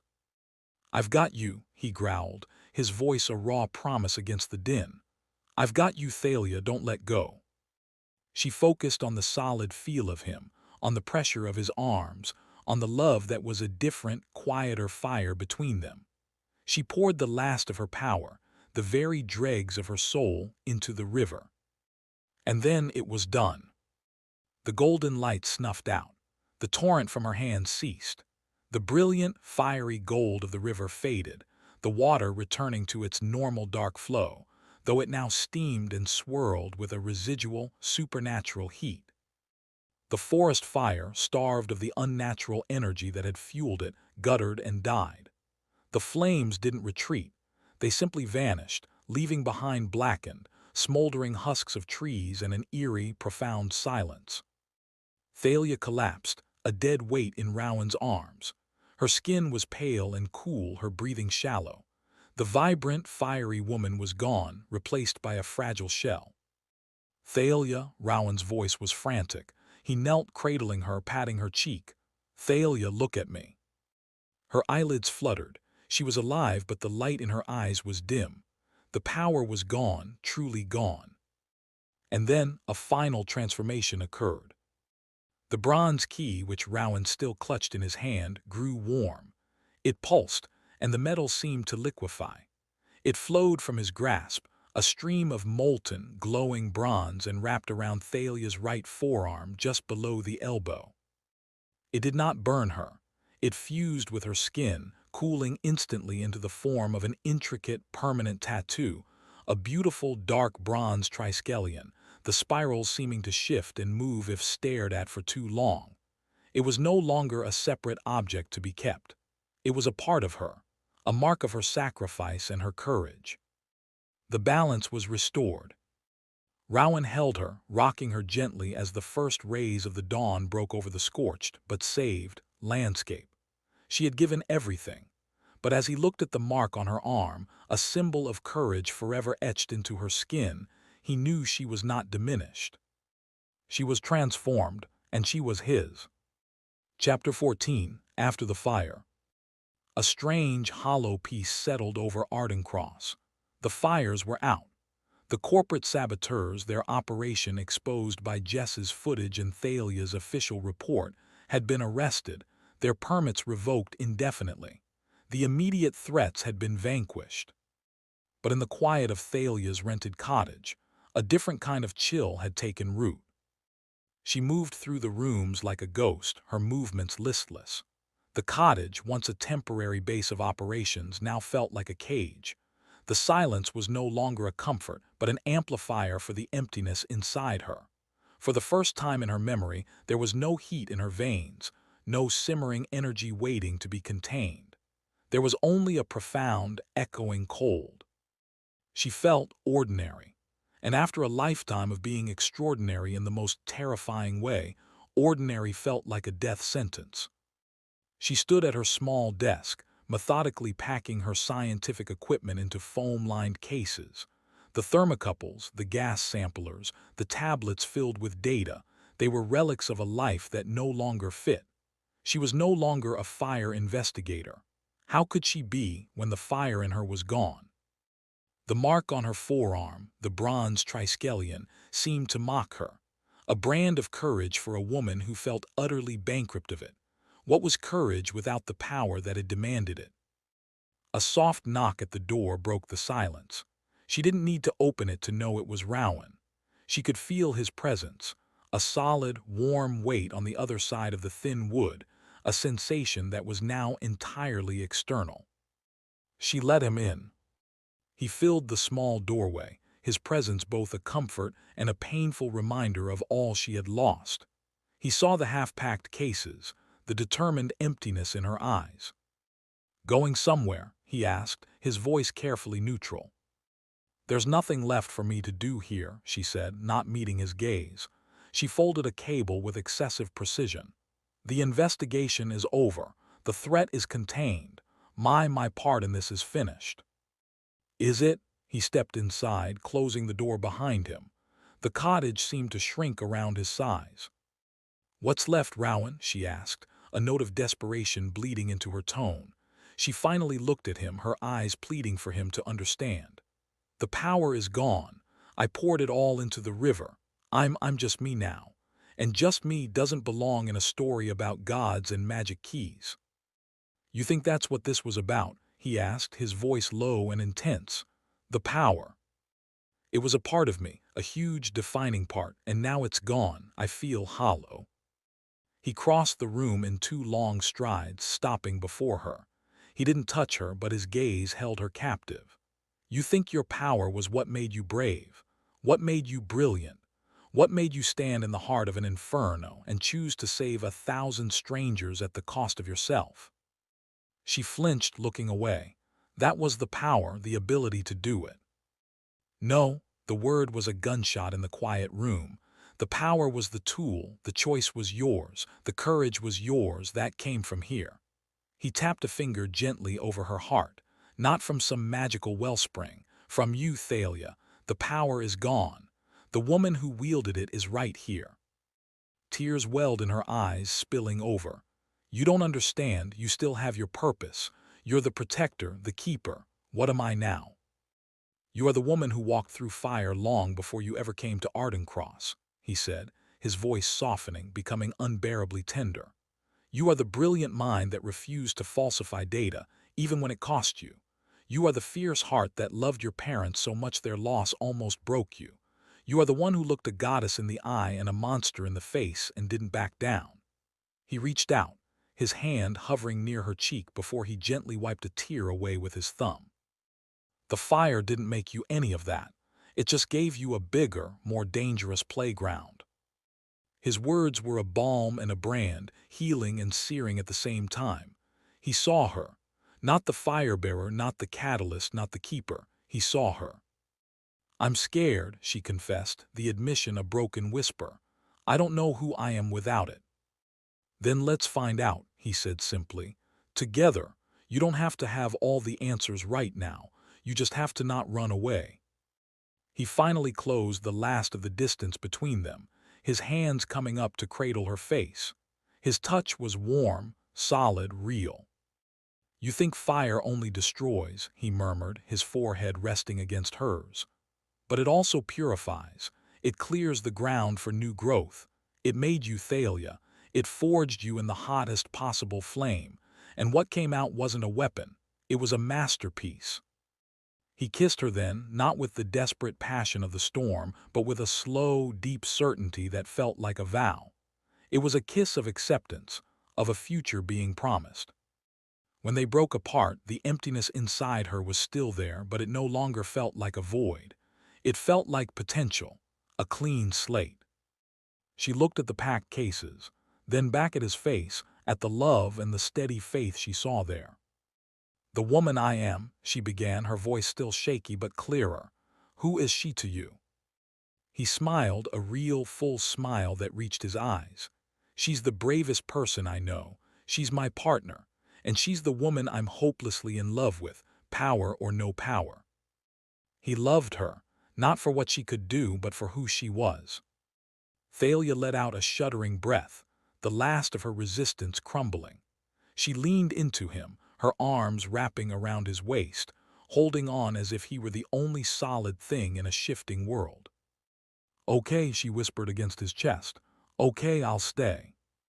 Outside, the first green shoots were already pushing their way through the scorched earth on the moors, a promise of renewal. Inside the cottage, held in the arms of the man who saw her true worth, Thalia Ashford began the slow, terrifying, and hopeful work of learning how to live again. Chapter 15. The Reunion. The world beyond the cottage door was a testament to survival. The air, once thick with smoke and dread, now carried the clean, damp scent of earth after a long-needed rain.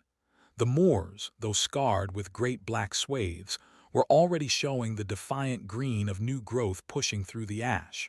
Life was stubborn. It was a lesson Thalia was learning herself.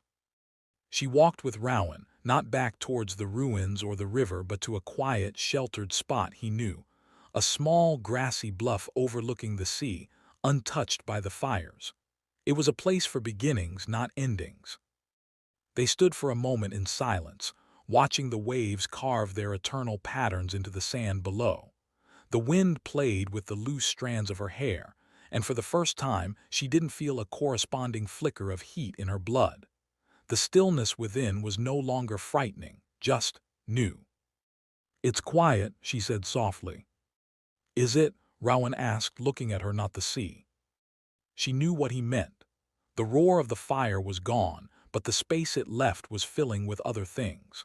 The sound of the gulls, the sigh of the grass, the steady, reassuring rhythm of his breathing beside her, and the feeling of his hand finding hers, his fingers lacing through hers with a certainty that felt like it had been centuries in the making. "I lied," she said, turning to face him. "Before, when I said I was staying for the investigation, or because I had nowhere else to go." He watched her, his gray eyes soft, letting her find the words. "I'm staying for you," she confessed, her voice clear and sure. "I'm staying because when I look at you, the quiet doesn't feel empty. It feels like peace. I'm staying because I love you, Rowan River, not the protector, not the warrior, you." The words, once so terrifying to even think, now felt as natural as breathing. They were the final piece of her surrender, not of her power, but of her heart. A slow, devastating smile spread across his face, the one that transformed him completely, erasing the last shadows of Ronan's guilt and his own. He brought her captured hand to his lips, pressing a warm, lingering kiss to her knuckles, his eyes never leaving hers. "I love you, Thalia Ashford," he said, the words a vow spoken into her skin. "I think I have since you told me my theories were as useful as a chocolate teapot." She laughed, a real free sound that was carried away by the sea wind. "You were infuriating." "So were you." He tugged her gently closer, his other hand coming up to cup the back of her neck. "And you are the most brilliant, brave, and beautiful woman I will ever know. Power or no power, you are enough. You are everything." This time when he kissed her, there was no storm raging around them, no desperate fear, no unleashing of elemental forces. There was only the sun on their faces and the solid ground beneath their feet. It was a kiss of hello, not goodbye. A kiss that tasted of salt and hope and a future they would build together. It was deep and tender and full of a promise that needed no magic to be real. When they finally parted, breathless and smiling, the world felt remade. The past, both the recent and the ancient, was truly laid to rest. As they stood wrapped in each other, a familiar, vast presence brushed against the edges of their awareness, not as a warning, but as a blessing. The voice of the goddess was a gentle hum in the harmony of the wind and waves. "Courage once kindled cannot be undone. The protector and the fire-bearer are one. The path is forged." The presence faded, leaving behind a profound sense of rightness. They were not just lovers, they were partners, a united front. The second vow had been restored not through battle but through sacrifice and love. Hand in hand, they turned their backs on the sea and walked towards Ardencross, its dark silhouette against the sky no longer a place of dread but a beacon. Their home, their sanctuary, their future. The fire was out, but the light they had kindled together had only just begun to burn. Chapter 16. The Brotherhood Reforged. The crunch of tires on gravel was a different sound this time. It wasn't the aggressive roar of Rowan's motorcycle, but the smooth, quiet purr of a luxury sedan. Edward Mason had arrived. Eamon stood with Maria on the steps of Ardencross, watching their friend step out of the car. Edward looked like he'd stepped from the pages of an architectural digest, impeccably dressed in a cashmere coat, his blonde hair styled, his face a mask of calm composure. But Eamon, who had known him since they were undergraduates, saw the subtle signs of strain, the tension around his eyes, the too perfect stillness of his posture. Edward was holding himself together by a thread. Rowan emerged from the house, Thalia a half-step behind him. The change in Rowan was palpable. The haunted, restless energy that had clung to him since his arrival was gone, replaced by a grounded, steady calm. And Thalia, though she moved with a new quietness, held herself with a grace that had not been there before. Her arm was linked with Rowan, and on her forearm the bronze Triskelion was visible against her skin. Edward's gaze swept over them, taking in the united front, the subtle shift in the air. His eyes lingered on the mark on Thalia's arm, then flicked to Eamon, a silent question in their depths. "Edward," Eamon said, stepping forward and clasping his friend's shoulder, "it's good to see you." "Eamon, Maria." Edward's voice was as polished as his appearance. He turned to Rowan and Thalia. "Rowan, and you must be Dr. Ashford." "Thalia, please," she said, offering a small, genuine smile. "It's good to finally meet you, Edward. Eamon and Maria have told me so much." The five of them moved into the great hall, where a fire crackled in the hearth, casting a warm, welcoming glow. The atmosphere was a strange, potent mix of reunion and unspoken tension. The three brothers, the mind, the body, the heart, were together again, but the geometry of their friendship had irrevocably changed.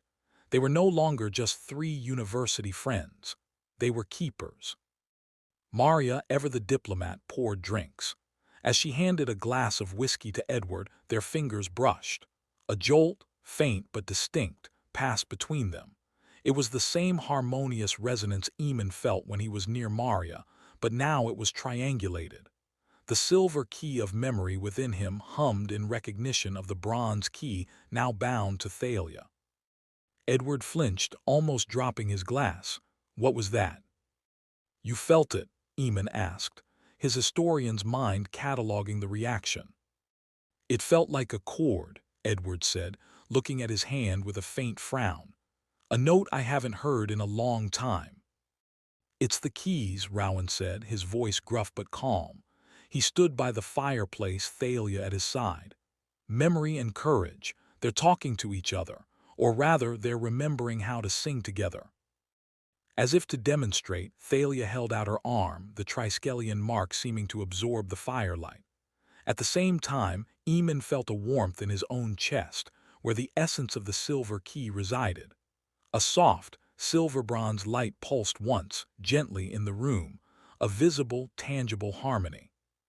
Edward stared, his professional composure cracking to reveal sheer, bewildered wonder. My God, it's real, all of it. It's real, Maria confirmed softly. And you are a part of it, Edward, the third part. He looked from the fading light to the determined, hopeful faces around him. He saw Eamon, the skeptical scholar, now a confident keeper. He saw Rowan, the wounded warrior, now healed and grounded. He saw Maria, the orphaned archaeologist who had found her home. And he saw Thalia, the woman who had wielded a curse and turned it into a sacrifice. He saw a completed circle, with one glaring, empty space. The Builder, he murmured, the title feeling both alien and terrifyingly familiar. The Key of Heart. The final key, Eamon said, the one that binds them all. The weight of it settled on Edward's shoulders. He had come to Ardencross to see his friends, to offer his architectural expertise for the restoration, to escape the gnawing silence of his own life. He had not come to be handed a cosmic responsibility. I'm an architect, he said, a note of defensive weariness in his voice. I design buildings. I don't mend destinies. Don't you? Thalia asked, her voice gentle. You build spaces for people to live in, to love in, to heal in. What is that if not mending the world on a human scale? Her words, from someone who had just given up everything, struck him with unexpected force. Rowan stepped away from the fireplace and approached his friend. He didn't offer a grand speech. He simply looked Edward in the eye, the way he had on 100 rugby pitches in a dozen late-night debates. We're not asking you to be a hero, Ede, Rowan said, using the old university nickname. We're asking you to be our friend. We're in this, all of us, and we're not whole without you. The simple, direct plea was more effective than any mystical prophecy. Edward looked around the room at the faces of the people he loved most in the world. He saw the burden they carried, but he also saw the unshakable bond they had forged. He was the peacekeeper, the healer, the one who fixed things. How could he say no? He let out a long, slow breath, the sound of a man accepting his fate. All right, he said, the word a surrender and a commitment. Tell me everything.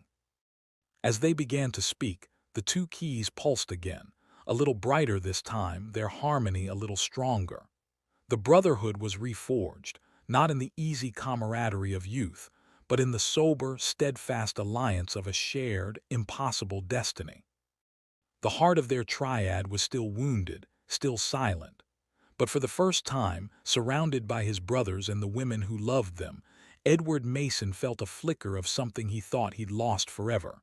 The faint, fragile spark of hope. Chapter 17. The Shadows Whisper. The blueprints for Ardencross's restoration were spread across the massive library table, a tapestry of lines and numbers that represented order, logic, and a future Edward could almost grasp. He traced the planned reinforcement of the East Wing with a slender silver pencil, the familiar act of creation, a bulwark against the chaos of the last few days. Eamon, Maria, Rowan, and Thalia were in the great hall, their laughter a warm, distant hum. The harmony of the two keys was a palpable thing in the house now, a low, pleasant thrum that made the very stones feel more alive. But for Edward, it was a melody that highlighted his own silence. He was the architect, the man who built things. and he was being asked to believe in forces that could not be measured, in a destiny that defied all structural integrity. He felt a familiar, hollow ache in his chest, the one that had taken up residence after his fiancée's death, the one that whispered he was not a builder, but a man who watched things fall apart. Seeking a distraction, he pulled out his phone. He had a curated playlist for focus, mostly ambient and classical. He scrolled and selected a piece he'd recently discovered, a hauntingly beautiful requiem for solo piano by a composer named June Summers. The notes began to spill from the phone's speaker, delicate and sorrowful, filling the silence of the library. It was music that understood loss. It was a balm. He returned to his blueprints, the piano weaving a fragile peace around him. For a few minutes, the world shrank to the lines on the paper and the elegy in the air. Then a note wavered. It was subtle at first, a single key struck with a dissonant, jarring sharpness that didn't belong. Edward's head came up, his brow furrowed.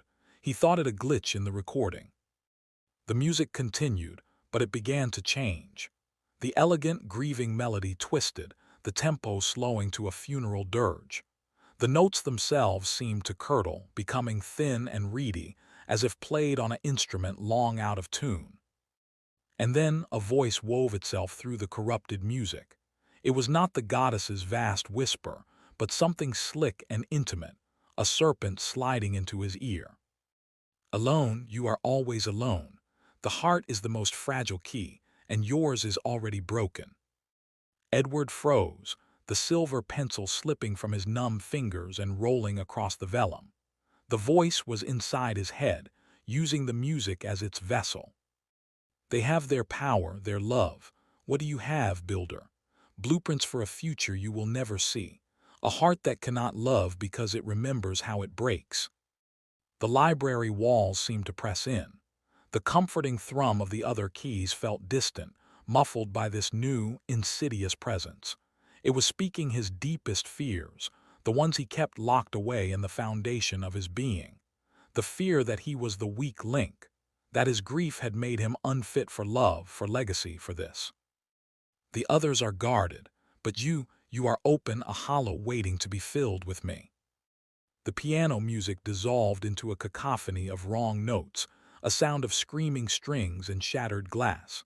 The voice became a hiss, a final, targeted blow. 3 keys awaken, 1 heart remains, and it will be mine. The phone speaker crackled and the music cut out entirely, leaving a ringing silence that was somehow worse. Edward stood, his heart hammering against his ribs, his breath coming in short gasps. He stared at the dark screen of his phone as if it were a venomous thing. It wasn't a glitch. It was an attack, a targeted, psychological assault from the very enemy his friends had been fighting. The shadow knew he was the vulnerable one, the one without a key, the one whose heart was a wound, not a weapon.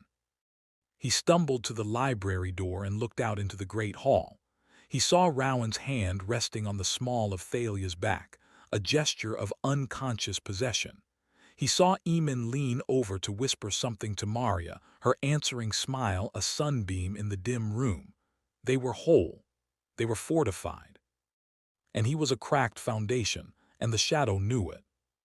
The fear was paralyzing. To step into this war was to offer his broken heart up as the primary target.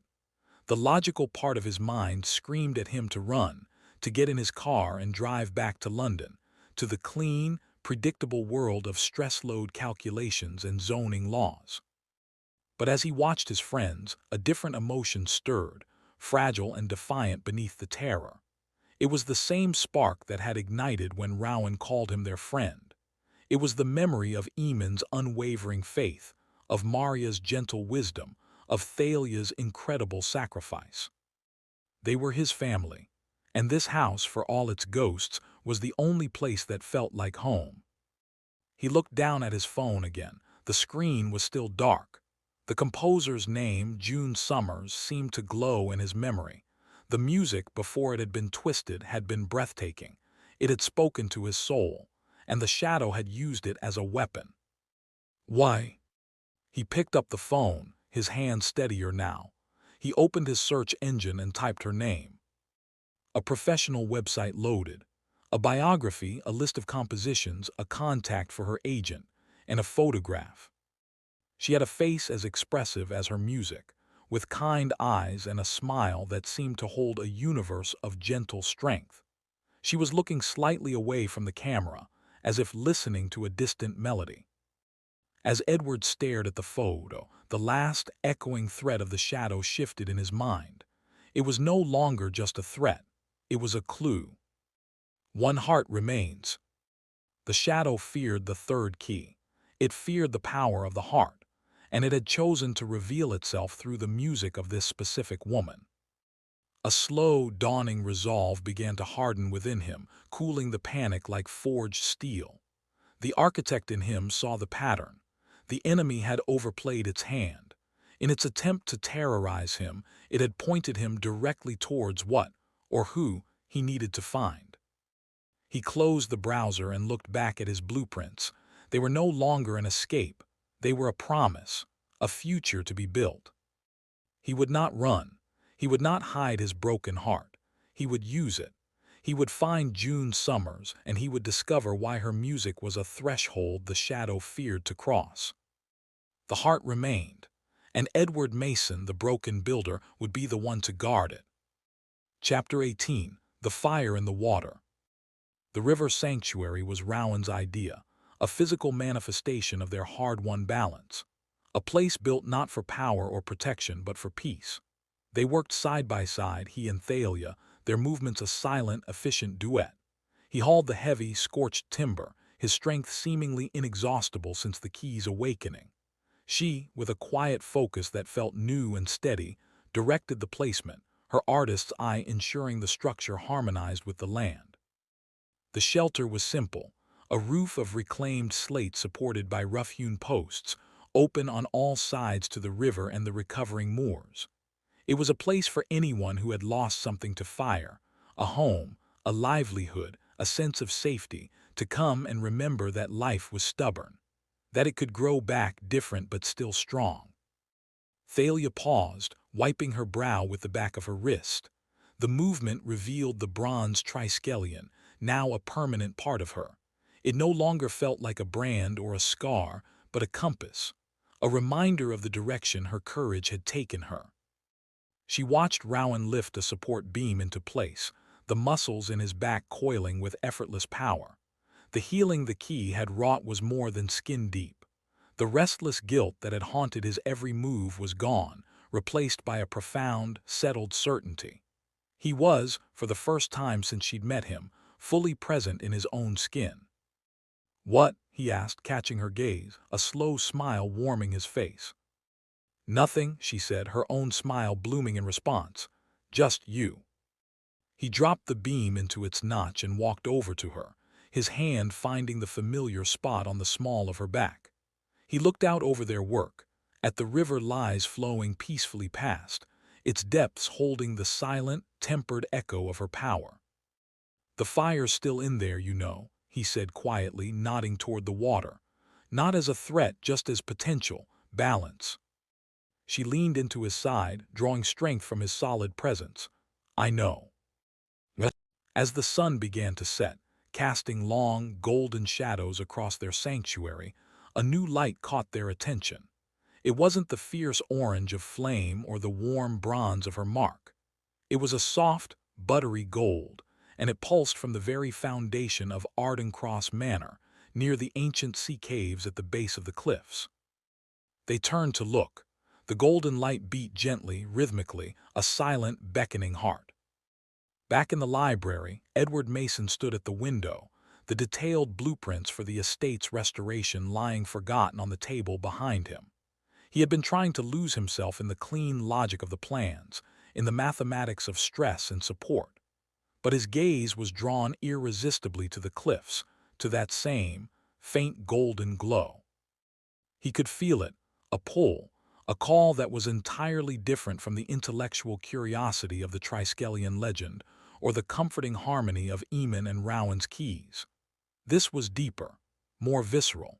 It resonated with the hollow, aching space inside him that he had tried to fill with work and silence.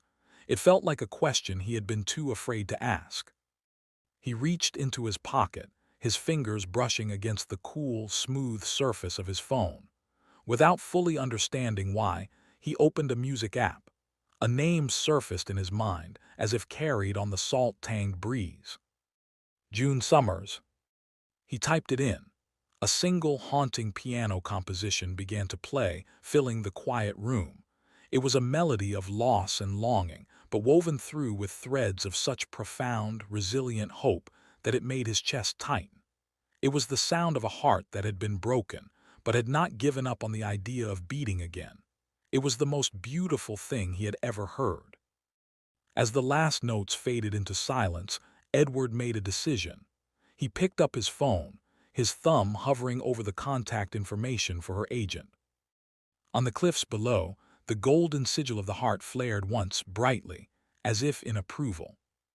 The third key was calling, and Edward Mason, the architect of echoes, was finally ready to listen. Chapter 19. A Gathering Storm. A sense of fragile, hard-won peace had settled over Ardencross. For the first time since any of them could remember, there were no active fires on the moors, no whispers in the walls, no immediate threat looming. The manor itself seemed to breathe a sigh of relief, its stones soaking in the unaccustomed tranquility. Eamon had insisted on a proper dinner, not a hurried meal snatched between crises, but a deliberate, almost ceremonial gathering in the great hall. The long oak table, usually littered with maps and journals, was polished to a soft gleam and set with his mother's old china. Candles flickered, casting a warm, dancing light over the faces of the 6 people who were now the heart of the estate. For a while, the mood was light, almost giddy with relief. Maria recounted a funny story from the dig, and Rowan countered with a tale of a particularly stubborn client on a wilderness tour. Laughter echoed in the hall, a sound that had been absent for too long. But as the dessert was served, a comfortable silence fell, and the unspoken reality of their situation settled over the table like a fine mist. "It's quiet," Maria said, voicing what they all felt. "Not just the house, the land. It feels like it's holding its breath." "The balance is restored," Thalia said, her fingers unconsciously tracing the bronze Triskelion on her forearm. "But it's a dynamic balance, not a permanent fix." Eamon nodded, his historian's mind already framing it in the context of the legend. "The pact was broken by an act of pride and fear. We've mended it with an act of sacrifice and courage. But the veil is still thin. The shadow is not destroyed, only repelled. It's waiting for the next weakness." All eyes inevitably turned to Edward.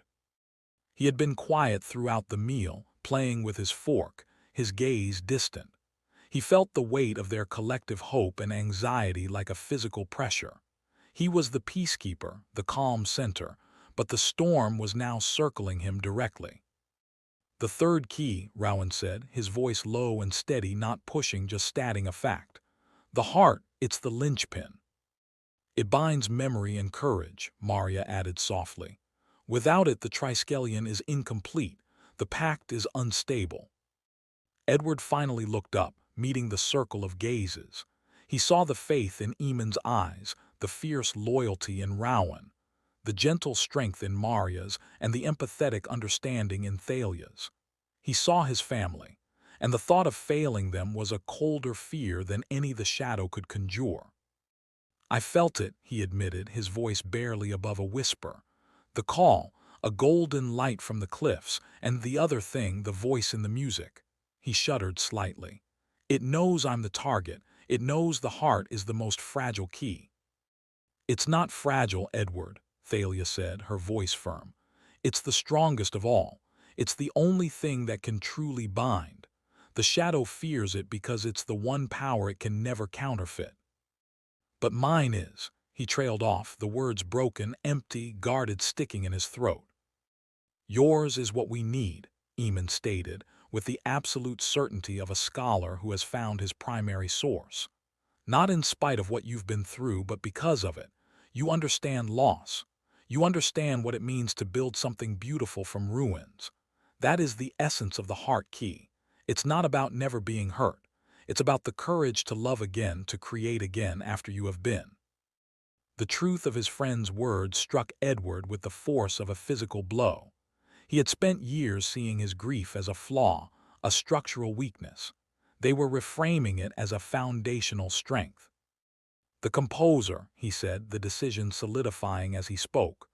June Summers, the shadow used her music. There must be a reason, a connection.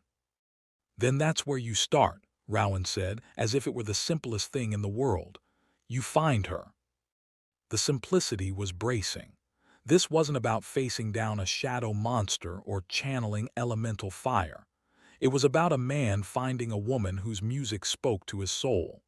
It was a quest he, an architect of human spaces, could understand. As if on cue, a low rumble of distant thunder rolled in from the sea. The candle flames wavered. A change in the air pressure made everyone glance towards the windows. The peaceful interlude was over. The storm wasn't just metaphorical. The sky beyond the glass was now a deep, bruised purple, and the first heavy drops of rain began to spatter against the panes. The weather's turning, Maria observed, her voice quiet. Aye, Rowan agreed, his gaze fixed on the tumultuous sea. A gathering storm. They sat in silence for a moment longer, the six of them, listening to the rising wind and the rain beginning to lash the manor. The threats were converging, the natural world mirroring the supernatural, the past demanding resolution in the present. Edward took a deep breath, squaring his shoulders. He looked from the storm outside to the faces of his friends around the table. Then I'd better get started, he said. The heart remained, and it was time for the architect to begin his most important project.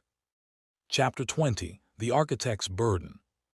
The storm that had threatened all evening finally broke over Ardencross with a vengeance. Rain lashed the manor walls, and the wind howled like a chorus of the restless dead. But within the library, the silence was even more profound. Edward stood alone at the window, watching the chaotic dance of the elements. The blueprints for the manor's restoration were still spread on the table behind him, but they felt like childish sketches now. How could he design a new wing, a stronger foundation, when the very ground upon which it stood was spiritually unstable, when his own foundation was cracked? The harmony of the first two keys was a constant, low-grade hum in the house, a sensation the others seemed to find comforting. To Edward, it was a reminder of his own dissonance. He was the silent string in the chord, the missing support in the truss. The weight of being the last, the one who had to complete the circuit, was an architect's nightmare. A single point of failure could bring the entire structure down. He thought of his fiancée, Claire. Her laugh, like the ring of a crystal glass. The way she would thread her arm through his as they walked through half-built structures, seeing not dust and rebar, but the future lives that would fill the spaces. She had been his heart, the emotional compass for his logical mind. And he had let her walk into the crosswalk. He had been distracted, looking at a stress calculation on his phone. A moment of intellectual obsession, and a truck had taken the light he hadn't seen. The sound of screeching tires and breaking glass was the sound of his world collapsing. Since then he had built nothing of meaning. He repaired. He restored. He ensured the structural integrity of other people's dreams, but he dared not dream his own. His own heart was a ruin, and he was its sole, terrified caretaker. The golden light from the cliffs pulsed again, a faint, rhythmic glow visible even through the sheeting rain. It was a siren's call, and he was the doomed sailor. The key of heart. The name itself was a mockery. What heart did he have to offer? A chamber of echoes and dust. He found his feet carrying him not away from the call, but towards it. He pulled on his coat and slipped out into the storm, the wind immediately trying to tear the door from his grasp. The path to the cliffs was a river of mud. The gale-force winds shoved at his back, as if the land itself was herding him toward his destiny. He reached the cliff edge. The the churning black sea roaring below, the spray stinging his face like cold needles. The golden light was stronger here, emanating from a fissure in the rock face he'd never noticed before. It wasn't the aggressive, demanding pulse of the bronze key or the deep, knowing glow of the silver. This light was gentle. It was an invitation. It was a question. Are you ready to build again? Terror seized him. To accept the key meant to accept everything. The legacy, the battle, the constant, looming presence of the shadow. It meant opening the one door he had welded shut, his own capacity to feel, to love, to risk devastating loss all over again. He saw his friends' faces in his mind. Eamon, who had stepped out of his library and into a myth. Rowan, who had faced the fire in his soul and emerged tempered, not broken. Thalia, who had sacrificed her very nature for the greater good. Maria, who had found her home in the heart of the mystery. They had all been remade. They were asking him to be remade too. But he was an architect. He dealt in blueprints, in sure things, in calculations that, if followed correctly, resulted in stability. This was chaos. This was building on a fault line. A memory surfaced, unbidden. Claire, smiling at him across a restaurant table. You see the world in lines and angles, my love. But remember, the most beautiful things are often wildly, wonderfully unsound. A sob tore from his throat, lost in the wind. He had spent years trying to make his life sound, fortifying the walls around the ruin of his heart, and it had left him empty, a perfectly secure, perfectly desolate structure. The golden light pulsed, and this time he heard it, not as a sound but as a feeling, a single, clear, perfect piano note that cut through the storm's cacophony. It was the same note that had begun June Summer's Requiem, a note of sorrow, yes, but also of breathtaking clarity, a starting point. He looked from the raging sea to the gentle, persistent light in the rock. The storm was real, the danger was real, but so was the call, so was the music. He was the architect of echoes. He could spend his life shoring up the ruins of the past, or he could use the echoes of love, of loss, of a single beautiful piano note to build something new. The weight on his shoulders did not vanish. If anything, it grew heavier, more specific. It was no longer the vague burden of destiny, but the precise, formidable responsibility of the builder. He had to be the one to create the vessel that could hold all their hopes. He took a step closer to the fissure, the golden light washing over his face. The wind screamed its protest. "All right," he whispered, the word a ghost on the gale. It was not a shout of triumph, but a quiet, solemn acceptance, a signature on a cosmic contract. He didn't reach for the key, not yet, but he had answered its question. He was ready to build. Turning his back on the tumultuous sea, he walked towards the manor, the storm raging at his back but no longer within him. The path was clear. He had to find the source of the music. He had to find June Summers. The heart remained, and the architect was finally coming out of retirement. Chapter 21. The Song on the Wind. The storm had scoured the sky, leaving behind a world washed clean and breathlessly still. The air was cold and sharp, every sound carrying with unnatural clarity, the drip of water from the gutters, the distant cry of a gull, the beat of Edward's own heart. He stood on the cliffs, the same spot where he had weathered the gale, but the world was transformed. The sea was a vast, placid sheet of hammered silver under the weak morning sun. The fissure in the rock no longer glowed, but he could still feel the echo of the golden light, a phantom warmth against his face. He had made his decision in the heart of the storm. Now, in the calm, he had to act. He pulled out his phone, his thumb hovering over the contact for June Summers' agent. His logical mind presented a dozen rational, professional opening lines. "I'm an architect restoring an estate in Cornwall, and we're interested in commissioning a piece. Your client's work is remarkably evocative, and I'd like to discuss." They all felt like lies, thin constructs designed to hide the terrifying, irrational truth. He closed his eyes, letting the silence of the morning press in. And then he heard it. Not with his ears, but in the quiet spaces of his soul. A single, pure piano note, hanging in the air like a dewdrop on a spider's web. It was the same note from the Requiem, the one that had cut through the storm. It was followed by another, and another, until a familiar, haunting melody began to weave itself through the salt-tanged air. It was fainter than a memory, more real than a dream. June Summers was playing, right now somewhere, and the land or the key or the thinning veil was carrying the song to him. It was an invitation, a dare. The professional pretext crumbled to dust. He could not approach this with the clinical detachment of a business proposition. This was not about commissioning art. It was about answering a call that was stitching his broken heart back together, one note at a time. He opened his eyes, his decision crystallized. He opened a new email. The recipient field, the agent's address, the subject line he left blank. His fingers began to type, the words coming not from his careful, architectural mind, but from the raw, unvarnished place the music had touched. "Dear Miss Summers," he began, discarding formalities, "this will sound unorthodox, and I have no rational explanation to offer you." He wrote of Ardencross, not the estate but the feeling of it, the weight of memory in the stones, the whisper of the sea, the recent, fierce peace that had settled after the fires. He did not mention keys or shadows or goddesses. He spoke of legacy and loss, of the quiet courage it takes to begin anew. "Last night," he typed, his heart pounding, "during the storm, I was listening to your requiem for a lost shore. It was the only thing that made sense. And this morning, standing on the cliffs, I could have sworn I heard it again on the wind, as if the land itself was remembering your melody."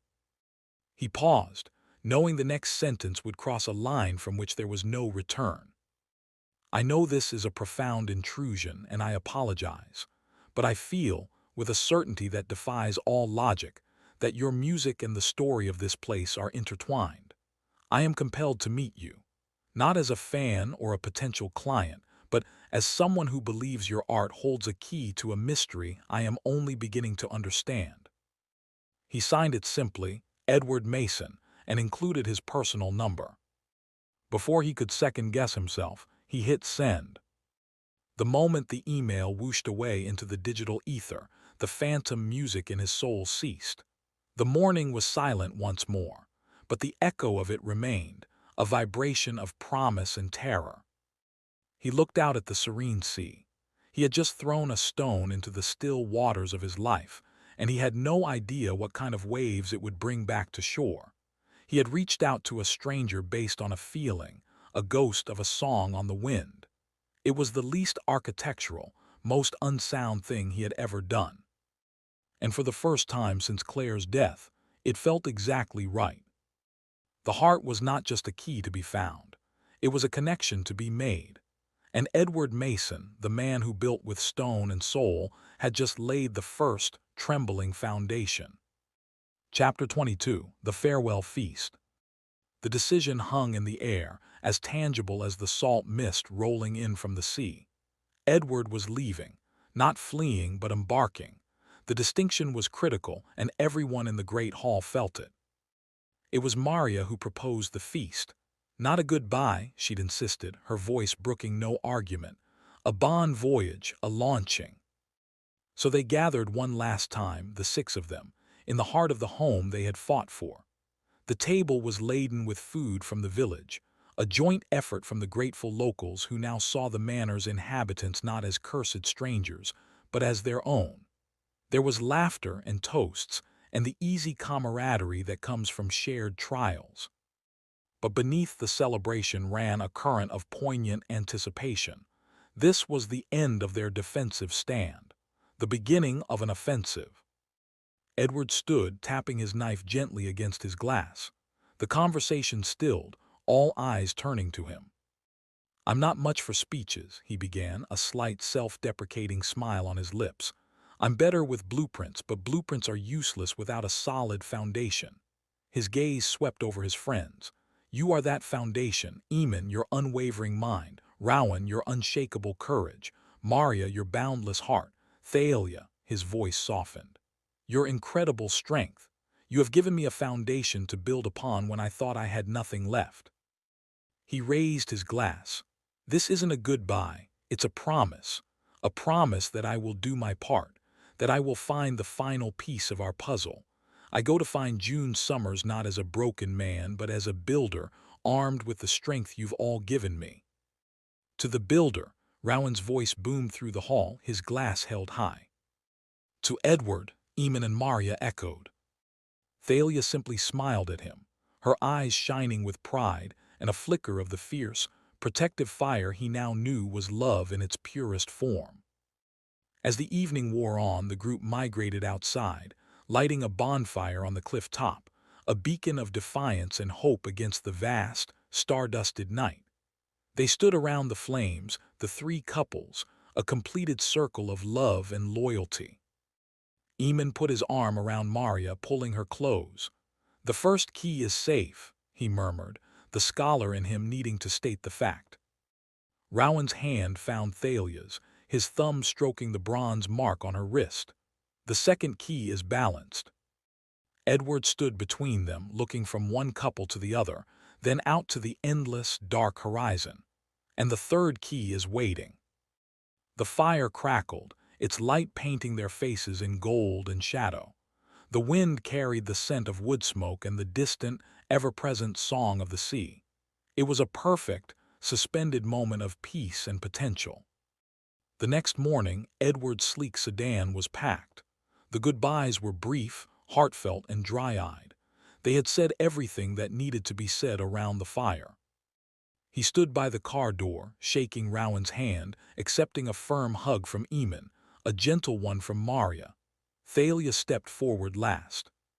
"Tell her the truth," Thalia said softly, for his ears only. "Not all of it at once, but don't hide from it. The truth has a way of finding its own key." He nodded, squeezing her hand. "I will." He slid into the driver's seat, the modern, leather-lined interior a stark contrast to the ancient, wild beauty of Ardencross.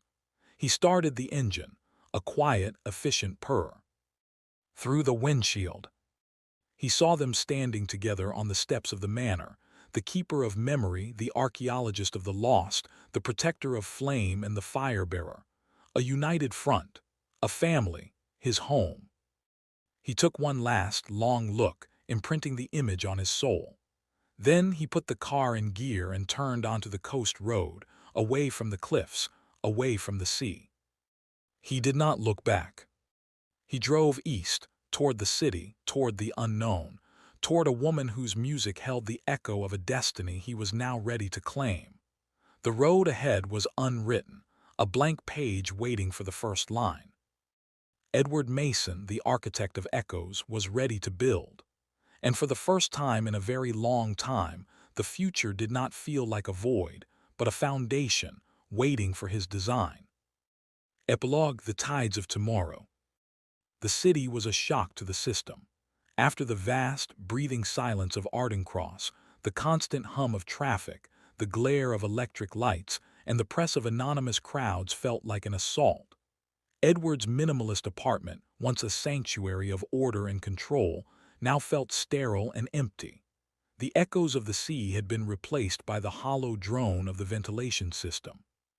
He stood at his floor-to-ceiling window, looking down at the river of taillights flowing through the concrete canyon below. In his hand, he held his phone. There had been no reply yet from June Summers. The silence from her end was a void into which all his old doubts began to pour. It was a foolish fantasy, the logical part of his mind hissed. A grief-induced hallucination. She will think you're mad. He closed his eyes, seeking the memory of the cliffs, the taste of the salt air, the sound of his friends' laughter around the bonfire. But the city was too loud, drowning out the echoes. Then a shift. It wasn't a sound, but a sudden, crystalline silence that dropped into the midst of the urban noise. A pocket of perfect quiet, and within it, a single, pure piano note. It was the same note, her note. It was followed not by a melody, but by a feeling, a wave of profound sorrow that was not his own, yet resonated with the ache in his own chest. It was a feeling of being adrift, of a creative well run dry, of a heart muted by a grief as deep as his own. The connection was not a gentle thread anymore. It was a bridge, and he felt her standing on the other side just as lost as he was. In that moment, he understood. The key of heart was not a prize to be won. It was a bond to be forged. It was not about finding a whole person to complete him, but about two broken people finding a way to become whole together. The shadow's voice, a slick and familiar poison, slithered into the edges of this new awareness. See how she hurts. You will only bring her more pain. You are a bearer of sorrow, builder, not of hope. The fear was potent, a cold hand around his heart. The shadow was right. He was a man defined by loss. What could he possibly offer except more of the same? But as the whisper faded, the echo of that single piano note remained, stubborn and bright. It was not a note of despair, but of search. It was a question, and he had an answer. He wasn't just Edward Mason, the widower. He was the architect, the friend, the keeper. He had built a sanctuary with his own hands and fought a shadow with his own courage. He had a foundation to offer, even if it was built on the ruins of his past. He opened his eyes, the city lights below coming back into focus, but they no longer felt alien. They were just another landscape, another place where a heart could be waiting. A new resolve, harder and more certain than any that had come before, settled in his soul. He wasn't just looking for a woman. He was answering a call. He was going to find June Summers, and he was going to stand between her and the darkness that sought to use her sorrow, just as his friends had stood for him. The heart key was not a thing. It was a battle, and it began now. He turned from the window, the ghost of a sea breeze seeming to stir the air in the sterile room. Somewhere out there in the sleeping city, a composer was dreaming of a lost shore. And he, the builder from the cliffs of Ardencross, was coming to meet her. The tides of tomorrow were turning. Thank you for listening to the end. If you enjoyed this story, please consider sharing, subscribing, and commenting, as it is the best way to support us as we continue to publish these stories.